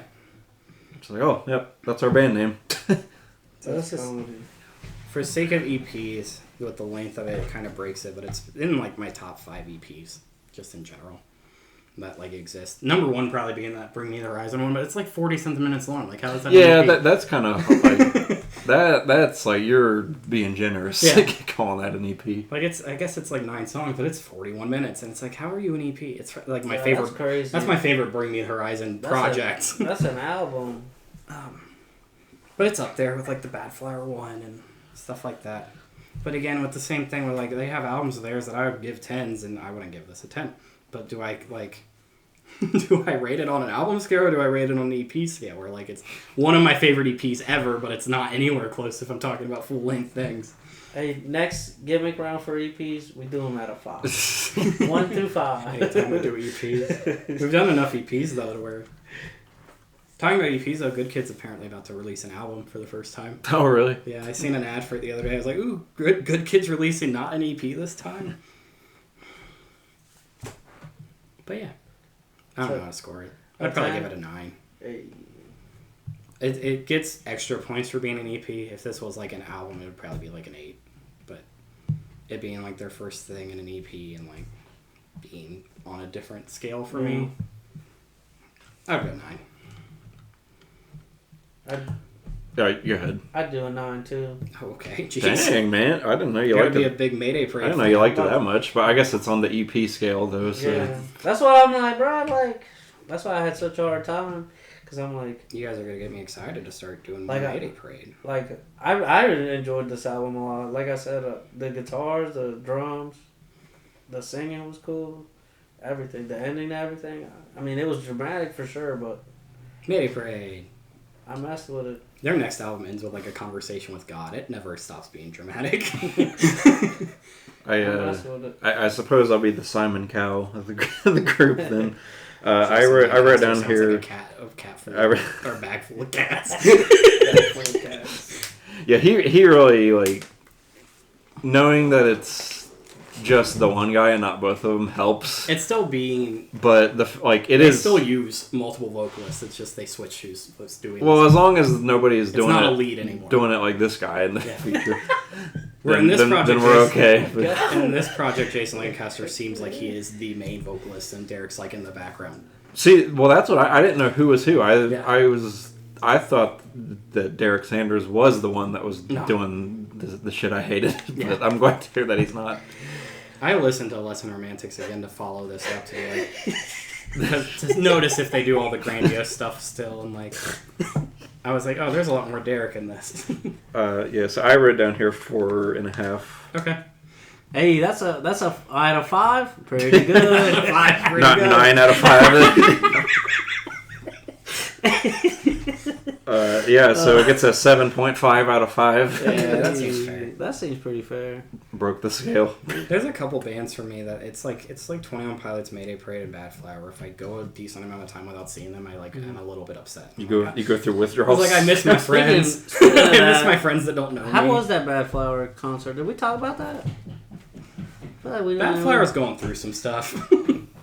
And I can't go through what they're going through at this current moment in time, but the rest of their tour got You said he canceled. crashed out on Twitter. I don't. That's all I've heard is Yeah. what you told us. So the beginning of this any more into tour, it. they were playing like 18 songs, and Josh has been having problems with his vocal cords and had like Right. vocal cord surgery and all this other stuff. And by the I was seeing online because I'm in a couple fan clubs for them that he had already blown out his voice, and I was like, "You're 2 days into a tour. Like, how is this going to continue?" And I'm seeing him like 14 days into the tour, and I was like, I don't know if you're just going to have it. So they kept cutting the set list shorter and shorter to where like Point North at a certain point was playing not more songs, but like almost the same amount as Badflower was. Where I guess they were still on stage for an hour and a half, but like they played like 13. They cut out some of my favorite songs.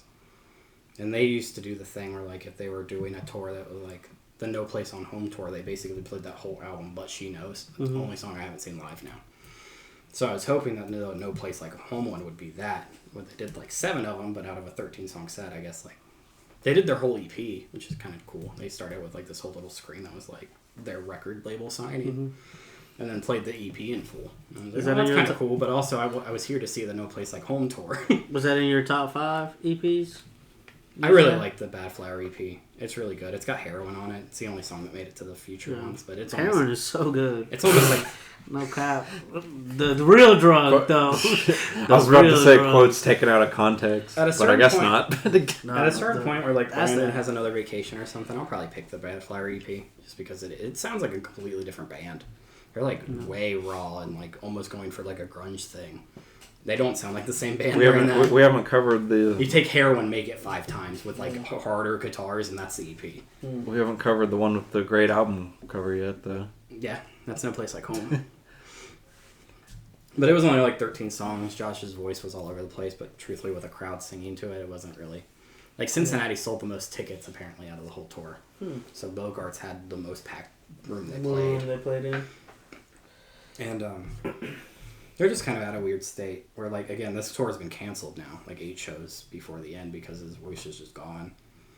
And then it's been bugging with his mental health. Where at the Bogart show, he said that his mental state with all the people online being like, why is Josh doing this to himself? It has him where he wrote Ghost again, like suicidal and like. Jesus. Where he's like, when I go online and all I see is a bunch of people being like, what's going on with Josh? Why is Josh doing this? Why can't he just take honey and tea and like that'll fix his voice? He's like, it's got me in a headspace where I was when I wrote the first album. I was like, so yeah, he's deleted his Instagram. It's the whole thing. Yeah. I just feel bad for them all together. That sucks. Have you been following the Beartooth stuff? Yeah, a little bit. That's pretty sad too, like with how people are bullying Caleb. Beartooth has a thing going on. We just talked about them here actually, Luther. But they have they just released a single and in this album the music video and stuff, he's doing a little bit more like dressing with makeup and feminine, like a little more feminine. He's always been like shirtless all the time and stuff, but people were blowing him online for it. For dressing up? Yeah, like not looking the same, but even though he's been doing it for like years now. He was shirtless the whole every time like I've seen him the whole time. He deleted his Instagram and That's whatnot. crazy. He's getting a lot of hate Just just from that music video. They're playing stadiums right now, so I don't know. They're opening for Bad Omens, doing huge shows. Poor guy. That sucks. But yeah. So the Badflower as a show, it was still fun and good. A little short for my normal Badflower taste. Right. Seeing them so many times, I'm used to seeing them play like 22 songs in a row. Yeah. And they played 13, so I'm like, they cut Promise Me, they cut like Family, and I'm like, oh man, I wish I would have seen them, but I get it. Yeah. So probably my least favorite Badflower show, but it's still a good Badflower, or a good concert Yeah. experience. They got some money. They played, you don't know the song yet, but Number One is one of their songs where they mention Charlie Puth as like an anti-dig against Taylor Swift doing it almost. It's weird. But they had Charlie Puth head spinning behind them for the entire show. It's pretty fun. That's funny. But yeah, it was fine. I'm glad I went. I like seeing them. It had been a year at that point, and I've seen them like 9 times now. Yeah. I went from seeing him like 2-3 times a year to them opening a lot here lately. So maybe that's why his voice can't do headlining shows right now. I don't really know. But they've been opening for 311, and I'm like, I don't know about 311. Yeah. 311 still touring? Yeah, quite a bit. Wow.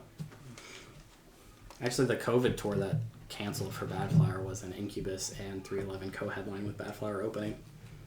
And so then I guess 311 was just like, well, we're going to have Badflower open at some point.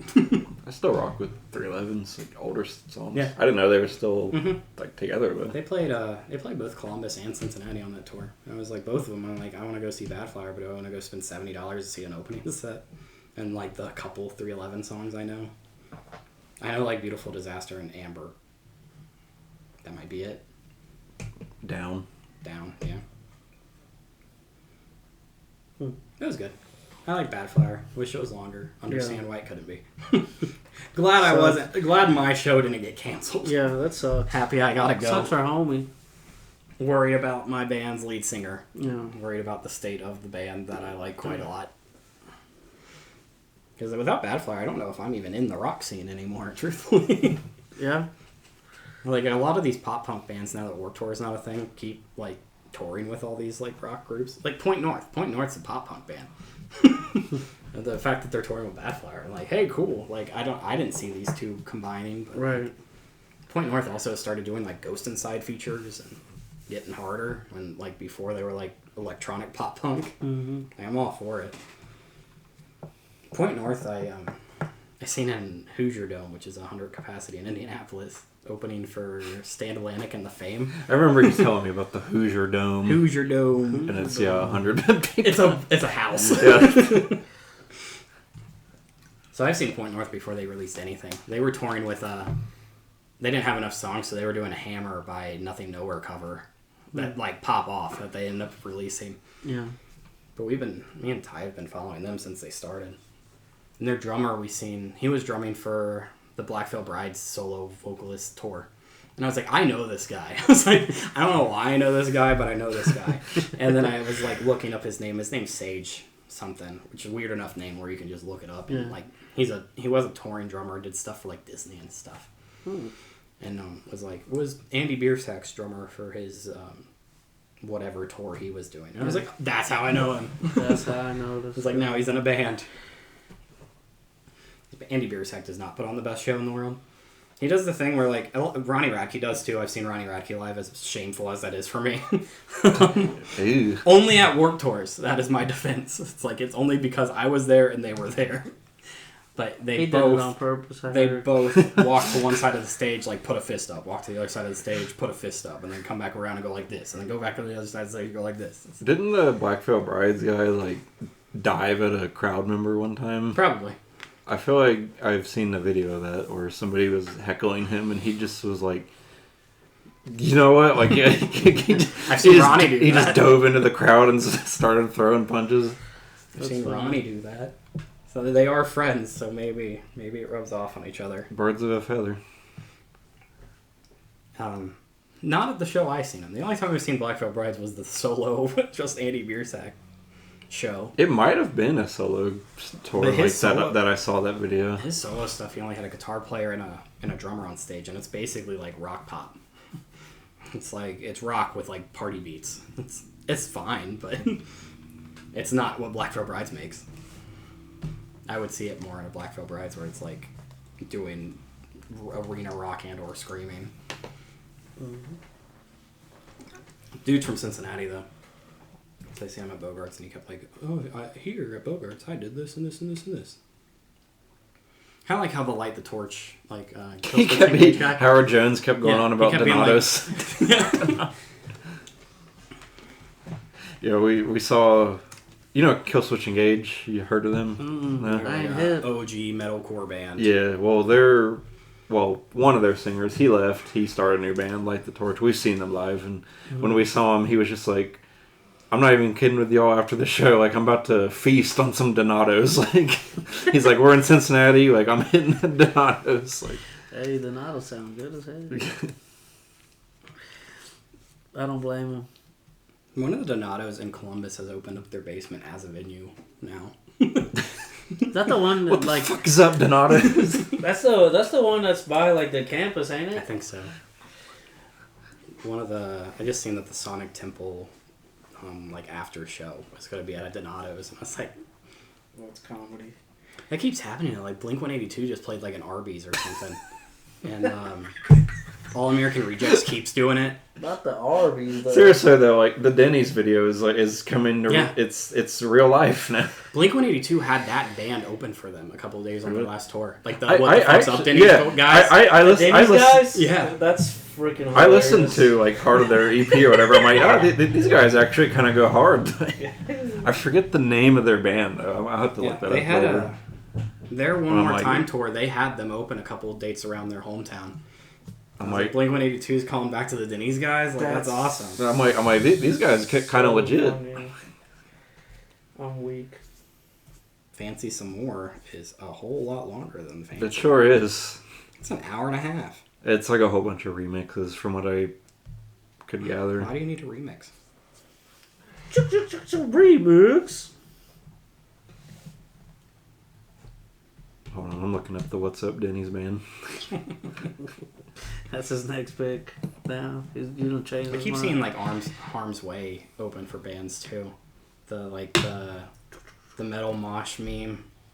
Where He's like he's walking across the stage and people are stage diving and they'll play like Barney or something. I love that video. Yeah, he's like a history teacher in real life. Wade got really into them, like the actual band for a while, where he's like, I want to go see Harm's Way. I was like, the meme band? He's like, they're really good. Like, if you're in the hardcore scene, they're a good hardcore band. Live Without is the Denny's band. And I saw the Blink-182 stuff. It was like, they're taking the Denny's band on tour. Like, that's just what they're called. The Denny's band. Is that for real what they're called? Well, no, they're called Live Without. But, I was like, hold on, what? But to get clicks, they're like... Yeah. The Denny's band. Yeah. That's funny. Have you guys wandered out of the music circle at all this whole little like 3-week period? What do you mean? I feel like I've had so much more time to listen to like just whatever I want to listen to, or just not listen to anything at all, to where I've been exploring.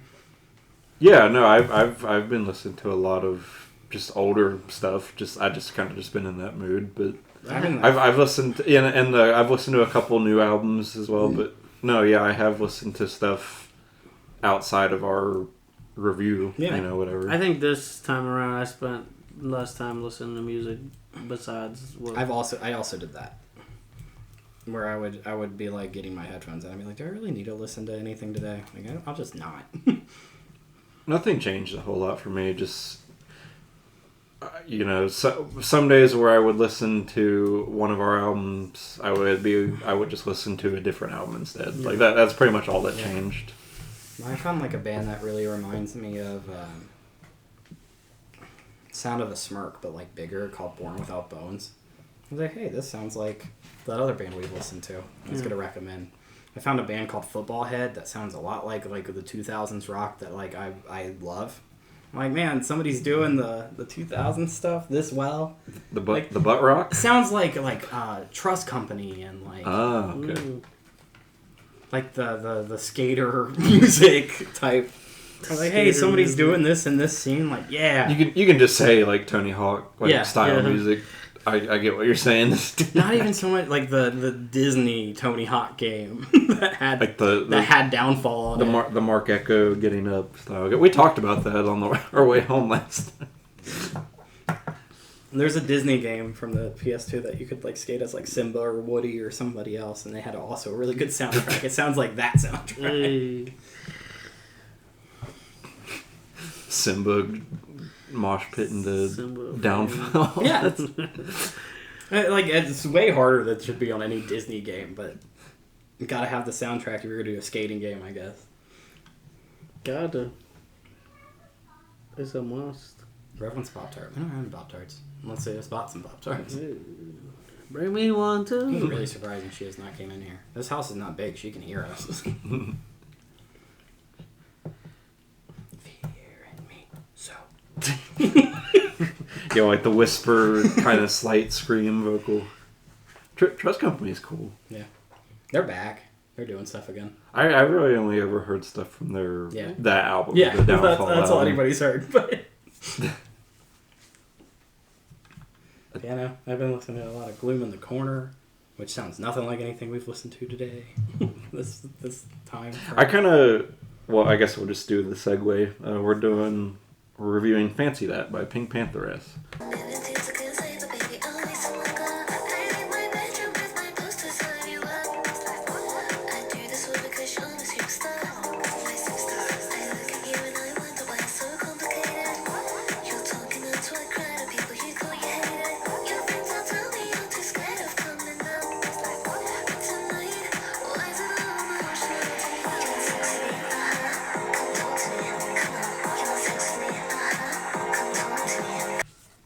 I was gonna say I feel a little. Flip a page. I feel a little out of place with my pick. Yeah. It is like the only not emo band on here.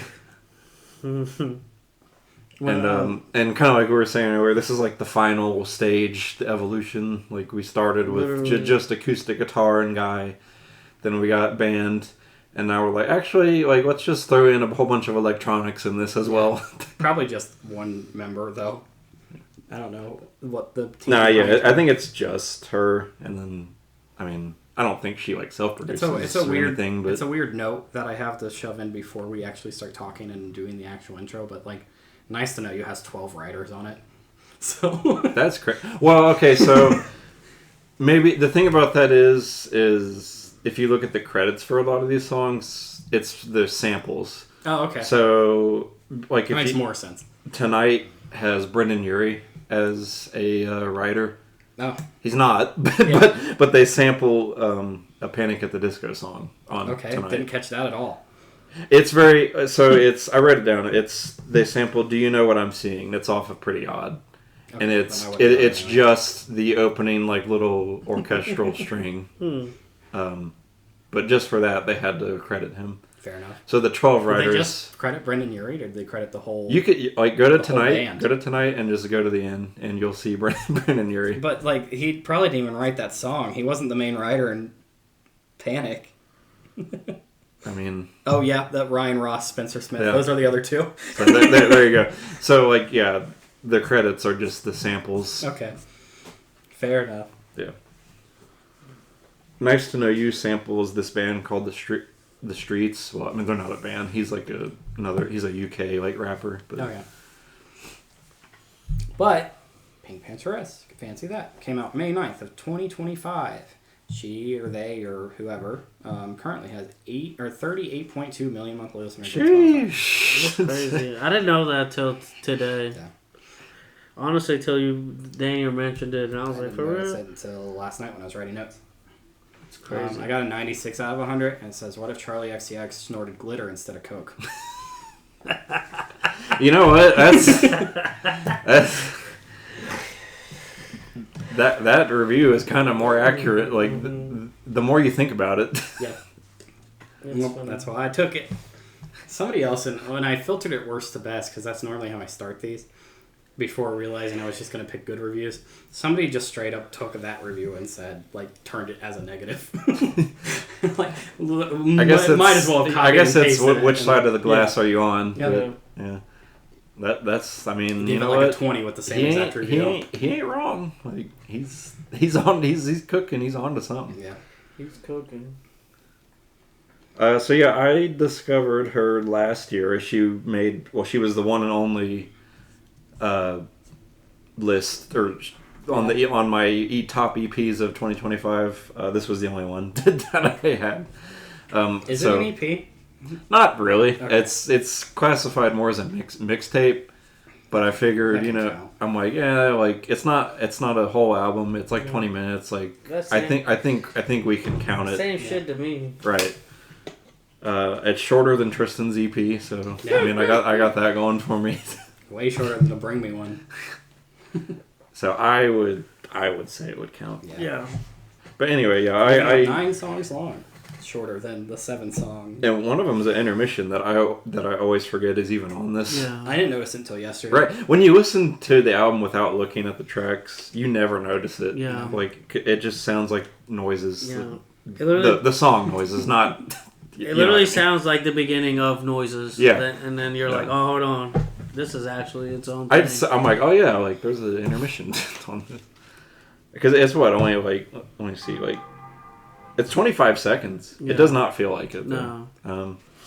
But yeah, anyway, she's been around for a minute. Like, she's released a couple albums in, like, 2021, 22, something like that.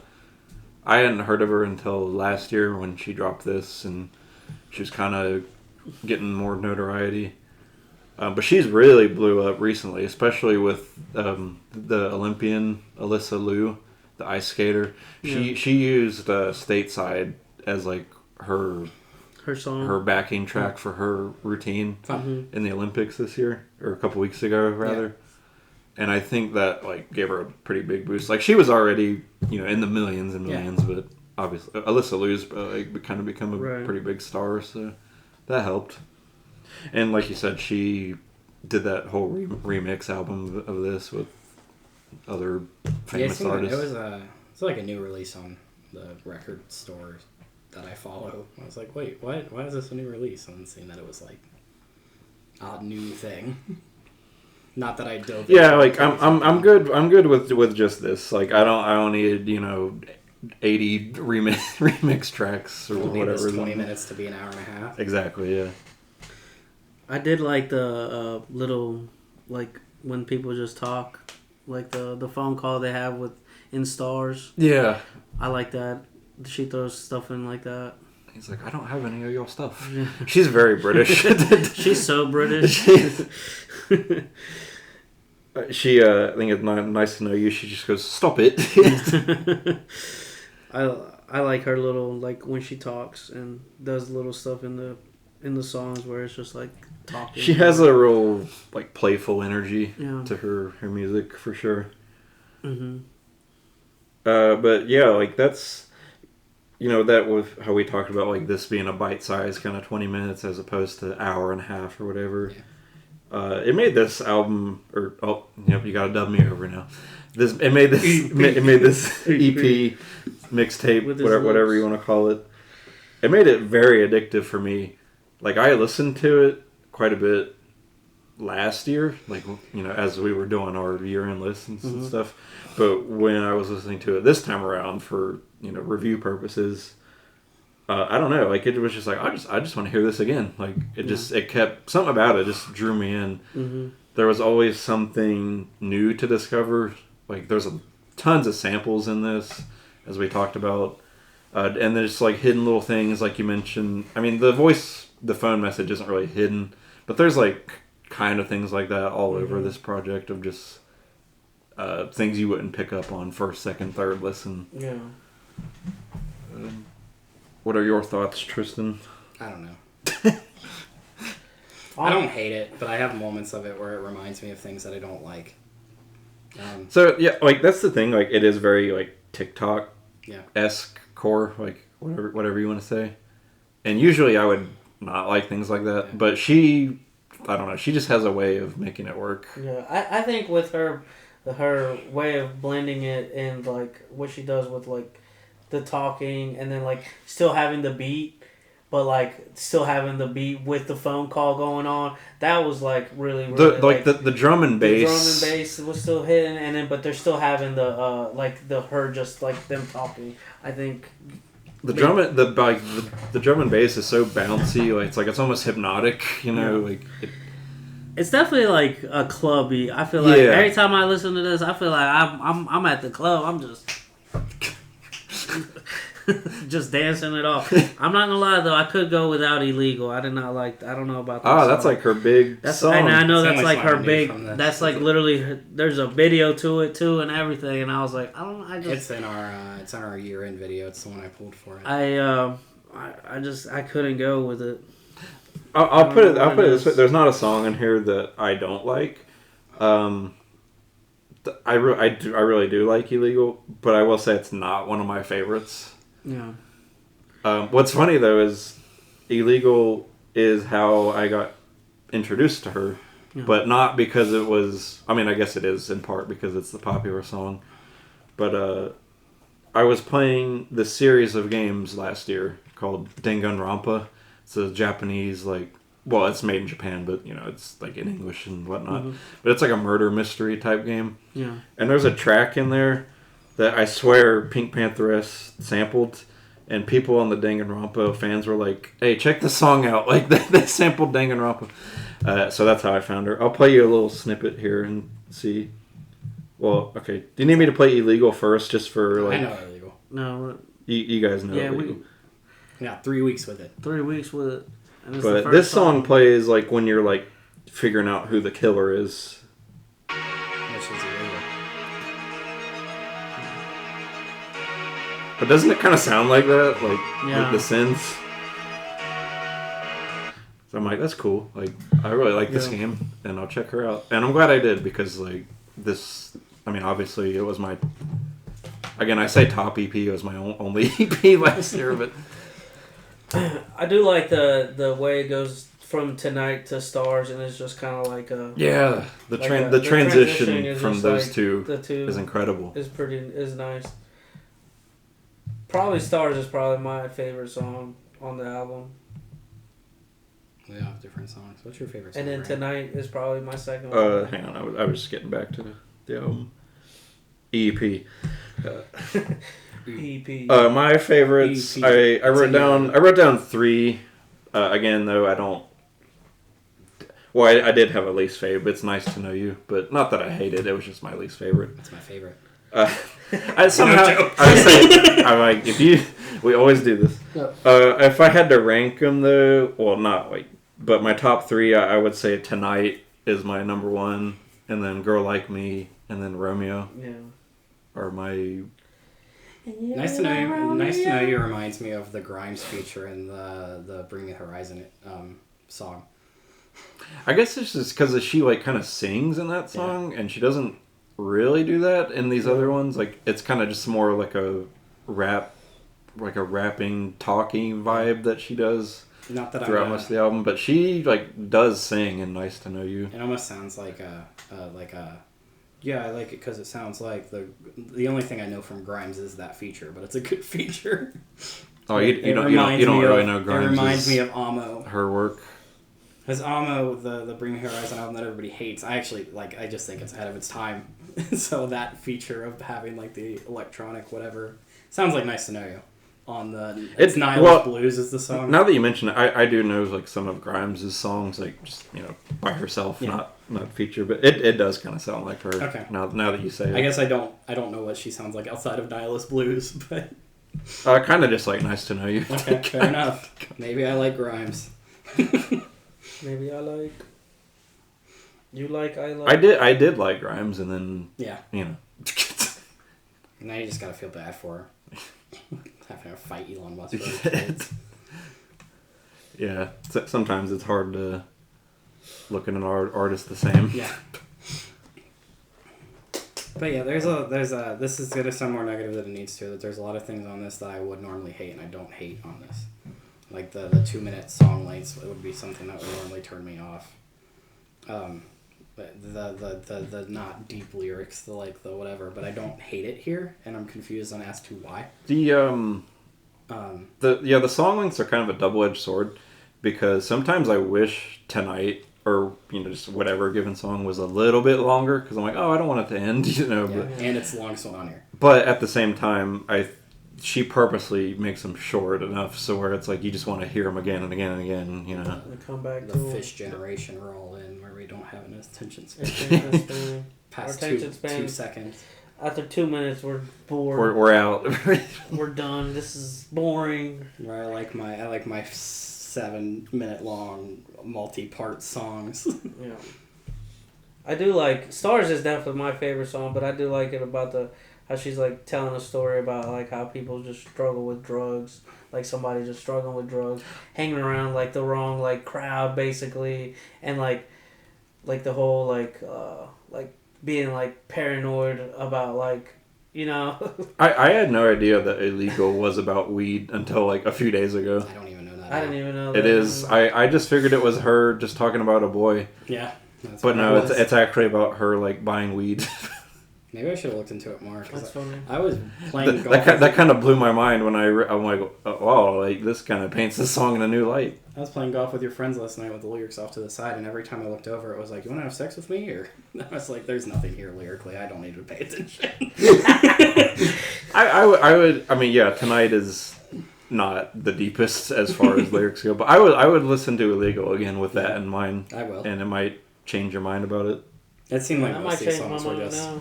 sex or leading to sex, so I didn't even get that with Stars either.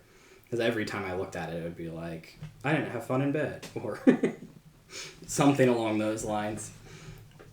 I'll go back. It's only 21 minutes. But Yeah, it's just super fun and infectious. There are also parts. Dance pop. There are parts of this that remind me of the Bonito Generation album as well. Just the over Britishness of it. I don't know. Like noises specifically, where maybe. she's just like kind of talking. I was like, the Bonito Generation album did this. I guess it's missing the Japanese. Yeah. I didn't really make the connection there. There's less of it here to where I'm like, but there'd be little bits of this little project where I would be like, oh, that reminds me of, again, either Grimes or whatever that band is. Caro Bonito. I keep wanting to call him Casa Bonito or Casa. That's South Park. I know. It's the restaurant in Colorado. What was it? Ribbit? Ribbit. Ribbit something. Frog, probably. What was that shit? I think it was Clock. Well, Bonito's her, I think it's her name. Or Pretty or something. Maybe. I don't know. It was something dumb. There's little bits of this where I was like, leave my British Japanese. Not flashbacks to jumping on a trampoline.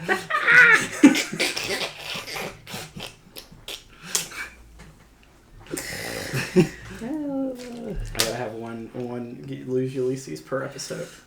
One. I don't have to edit your audio that time. Yeah. I feel like I might like this style of, the genre I've seen thrown around is called garage, or garage, but since it's UK they pronounce it garage. Fair enough. Now that you said about the marijuana thing, that song is making a lot more sense. Yeah, right? I'm Right. thinking about it in my head because you were recommended to me by some people. Yeah, she's talking about her dealer. About her dealer, huh? I've listened. That makes a lot more sense. I've listened to this album for 6 months or so now, and now I'm when I found that out literally a couple days ago, it changed. I'm like, oh, I might like that song. That's like, I'm like, this makes a lot more sense now. I might like that song. Well, because the music video doesn't help because it's just her talking to some guy, and you just think it's she's having a affair or something. Yeah. But it turns out that's not really the case.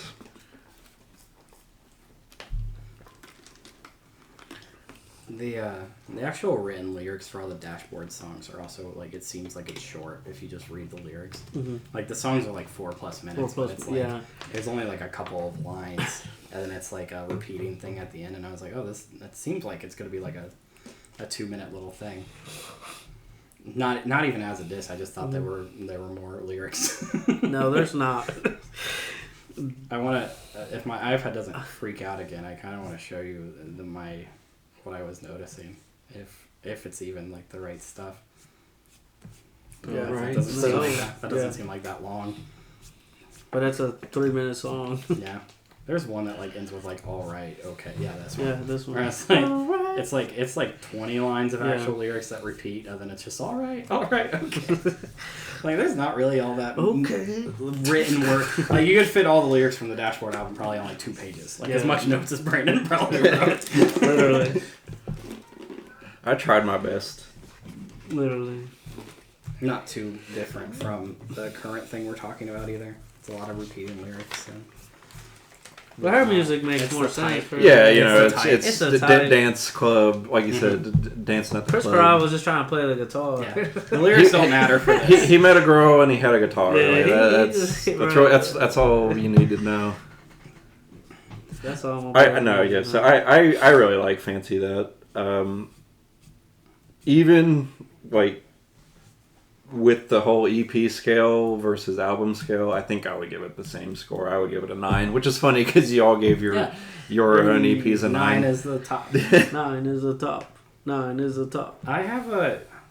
But like what I mean is like I actually could put it on par with other like 9s and stuff that I've given. That's not my case. Yeah, it could be. I don't know. There's arguments for it either way where I was like, this is the most of the thing that I like, but it still doesn't do the same as the album. I just think what Fancy That sets out to do, she just does it like super well, and Yeah, you it can't just fight works. that. So I should hate this more than I do. I feel like you say that with a lot of my picks. You guys know how you guys said you guys were like kind of embarrassed to listening to Katy Perry pulling up. I was kind of embarrassed listening to this because I'd be like, whoa, I can't remember. I might have been with one of my friends, and I played this, and then what the fuck is that? And then somebody was like, and my dude you was want like, sex with me? he's like, who's moaning? Because in the one song where she's just like an illegal, she's like breathing, she's like, Oh yeah. she's like, well, he's like, whoa, what was that? Well, it's her suffering a panic attack, But like, you which I also just learned that's crazy. because I thought the same as you. I thought it was Sex but no, it was her suffering a panic attack from crazy. smoking.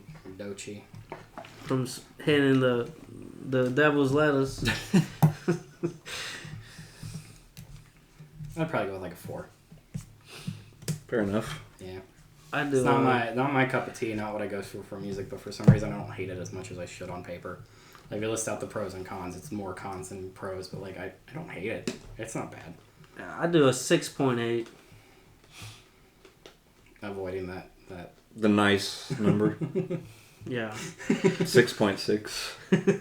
I was even thinking the one down, the generation. The generation. We don't have to mess with our hands at all. All right, well, we did it. We dragged this Yep, we sure did. Hey. Purposely drug it out. And We just hit the 2-hour, 13-minute mark. hey. It's longer than our last episode. Dang, really? That's crazy. We even all had notes this time. Right? I guess we just had to fill. We purposely filmed. Yeah, we just had to fill air. Survivor. We just survived. Next time we'll have more to talk about. If most of it even makes it, I don't know, but You'll probably have to cut some stuff. You don't it'll like probably us- make it to like an hour 45. Our survivor? No, It's you kinda should leave the Survivor in. Oh, I just yay. like the dead air and stuff. Also, YouTube. We must be in some kind of YouTube jail because our videos. Yeah, they don't like us right They're now. not even being shown to people anymore. Man. That's crap. We Hey. went from like the 2000s episode getting like they showed like 2,000 people in a day, and I was like, that's the amount of views we got. This last video we done, they've only shown it to 40 people Oh. still. Dang. Which, like, if you think about like behind the scenes stuff, if you made it this far and you care about this channel at all, if we're only getting shown to 46 people and we're getting like 30 views, that's really good click-through ratio. Right. Yeah. Yeah. But they're just not showing us anymore. This keeps falling apart every time. Yeah, it's fine. I put it together yesterday. Rev comes in here and just... Every time I try to fix it, another pedal The falls flowers off. suck. I don't know if other Lego sets that are primarily flowers are put together better, but it's holding on by this little tiny the flowers microscopic thing. suck. Yeah, like I don't even know how this. It sucks. I had a whole set. I have keep a, debating just taking the flowers off. a whole base of flowers, just different flowers. Bro, I dropped that thing one time. Never Yeah, again. just throw it away. Bro, I almost wanted to throw it away. It was so hard. Like, and this then thing could fall apart. I could put it back together in 10 minutes. it's literally like little stuff like the pedals hang on by a thread in this. I'm like, dude, what is going on? If you look at that the wrong way. Like, even if the table shakes a little bit, flowers pop off. No, that stuff, the flowers are crazy. Like, the flowers are only there because it was a part of one of those, like, 3-in-1 sets. And the colors needed to be on something else. It's just... Oh, one more thing I didn't write down, but apparently she was on The Weakest Link, like the UK version recently, and I keep getting recommended videos of like YouTube shorts of her. Mm-hmm. After I look it up, I might. She's actually like she's pretty smart. Like she gets a lot of the questions right. She just wants to meet an American boy. I heard. Hot boy.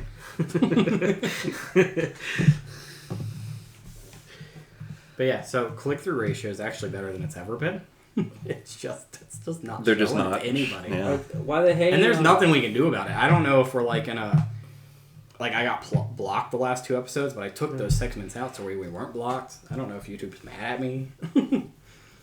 Another channel I watched was talking about it to where they accidentally... Like, they were filming inside a museum because they're a travel channel, and they got some, like, naked lady behind them because they're in a museum. And on YouTube's, like... guidelines, if you're showing nudity for art, it's cool, but for some reason they got in trouble. It was like a bonus, like, behind paywall video too. And they gave their bigger channel, they gave them like a timeline, like, you're going to be showed to less people for like 28 days, and gave them like an end date, start date. And I was like, maybe I'm in trouble, but we're small enough to where they don't care to tell me when I'm going to not be in trouble anymore. Right. Yeah. But we haven't been blocked on our last 3 or 2. So maybe give it a month and we'll start being shown to people again. But right now, Maybe. they don't like us. And we don't make them any money, so whatever. Let me do this thing. YouTube. Yeah. Gosh. Even our views aren't bad. Like, even the other people that I know that have channels, it's just like, oh, like, that we're doing better than. Yeah. We're getting views. Yeah. No, like, the 30 or 40 is all I really ever hoped for. Just used to 100, so I'm like, why? And it's just that it's not being shown to people. I was like, well, I can't do anything about that. All I can do is be me. Keep doing this thing. Keep doing it. Because I do it because it's fun anyway, and I don't care to ever get paid for it. We're so far off from being able to do that. Not even in the pipe dream. I just like listening to the music. Yeah. The music's the best. That's why we're here. That's the best part.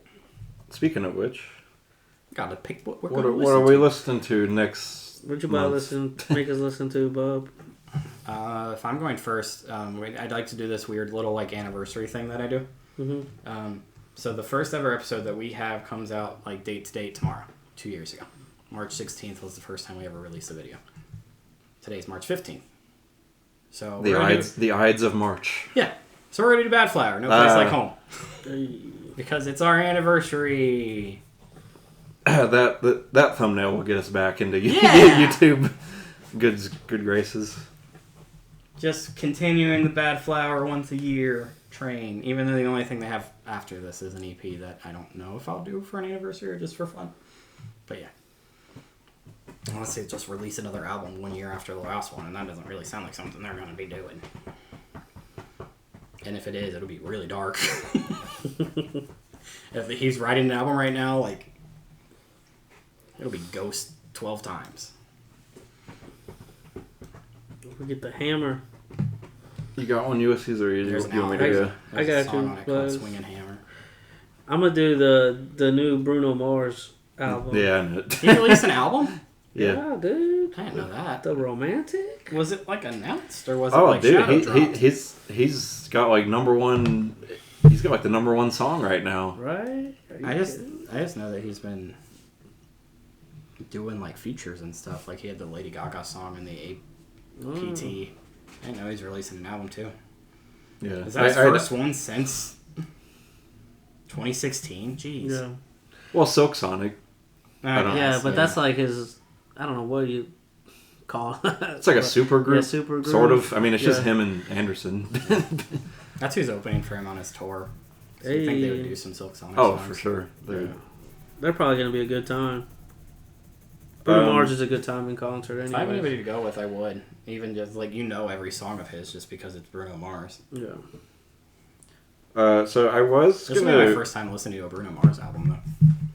Me too. Well, if you don't count Silk Sonic, but because I have Yeah. listened to that, but I just know his songs. so I was gonna give you guys. So I have a little like mini project that I'm gonna do, like kind of like how Tristan's gonna run us through discographies and stuff. Yeah. This one's only gonna last like the next 2 episodes, just so you know. I don't know. I was gonna give you guys a choice, but since you guys were gonna, this is another surprise gimmick round. You both picked artists that start with B. One of my artists starts with B, so we're gonna do them first. Hey. You're having a 2-week long or 2-round long project that doesn't. It's not the same artist.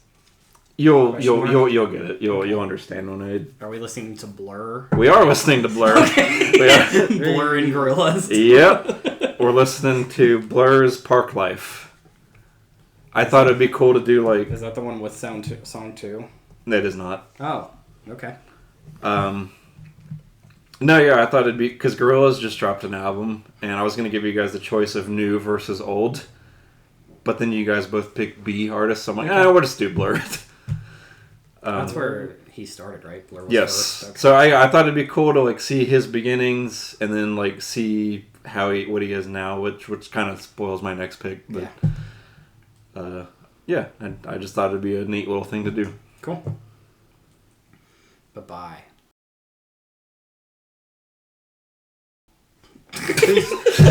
Bye-bye.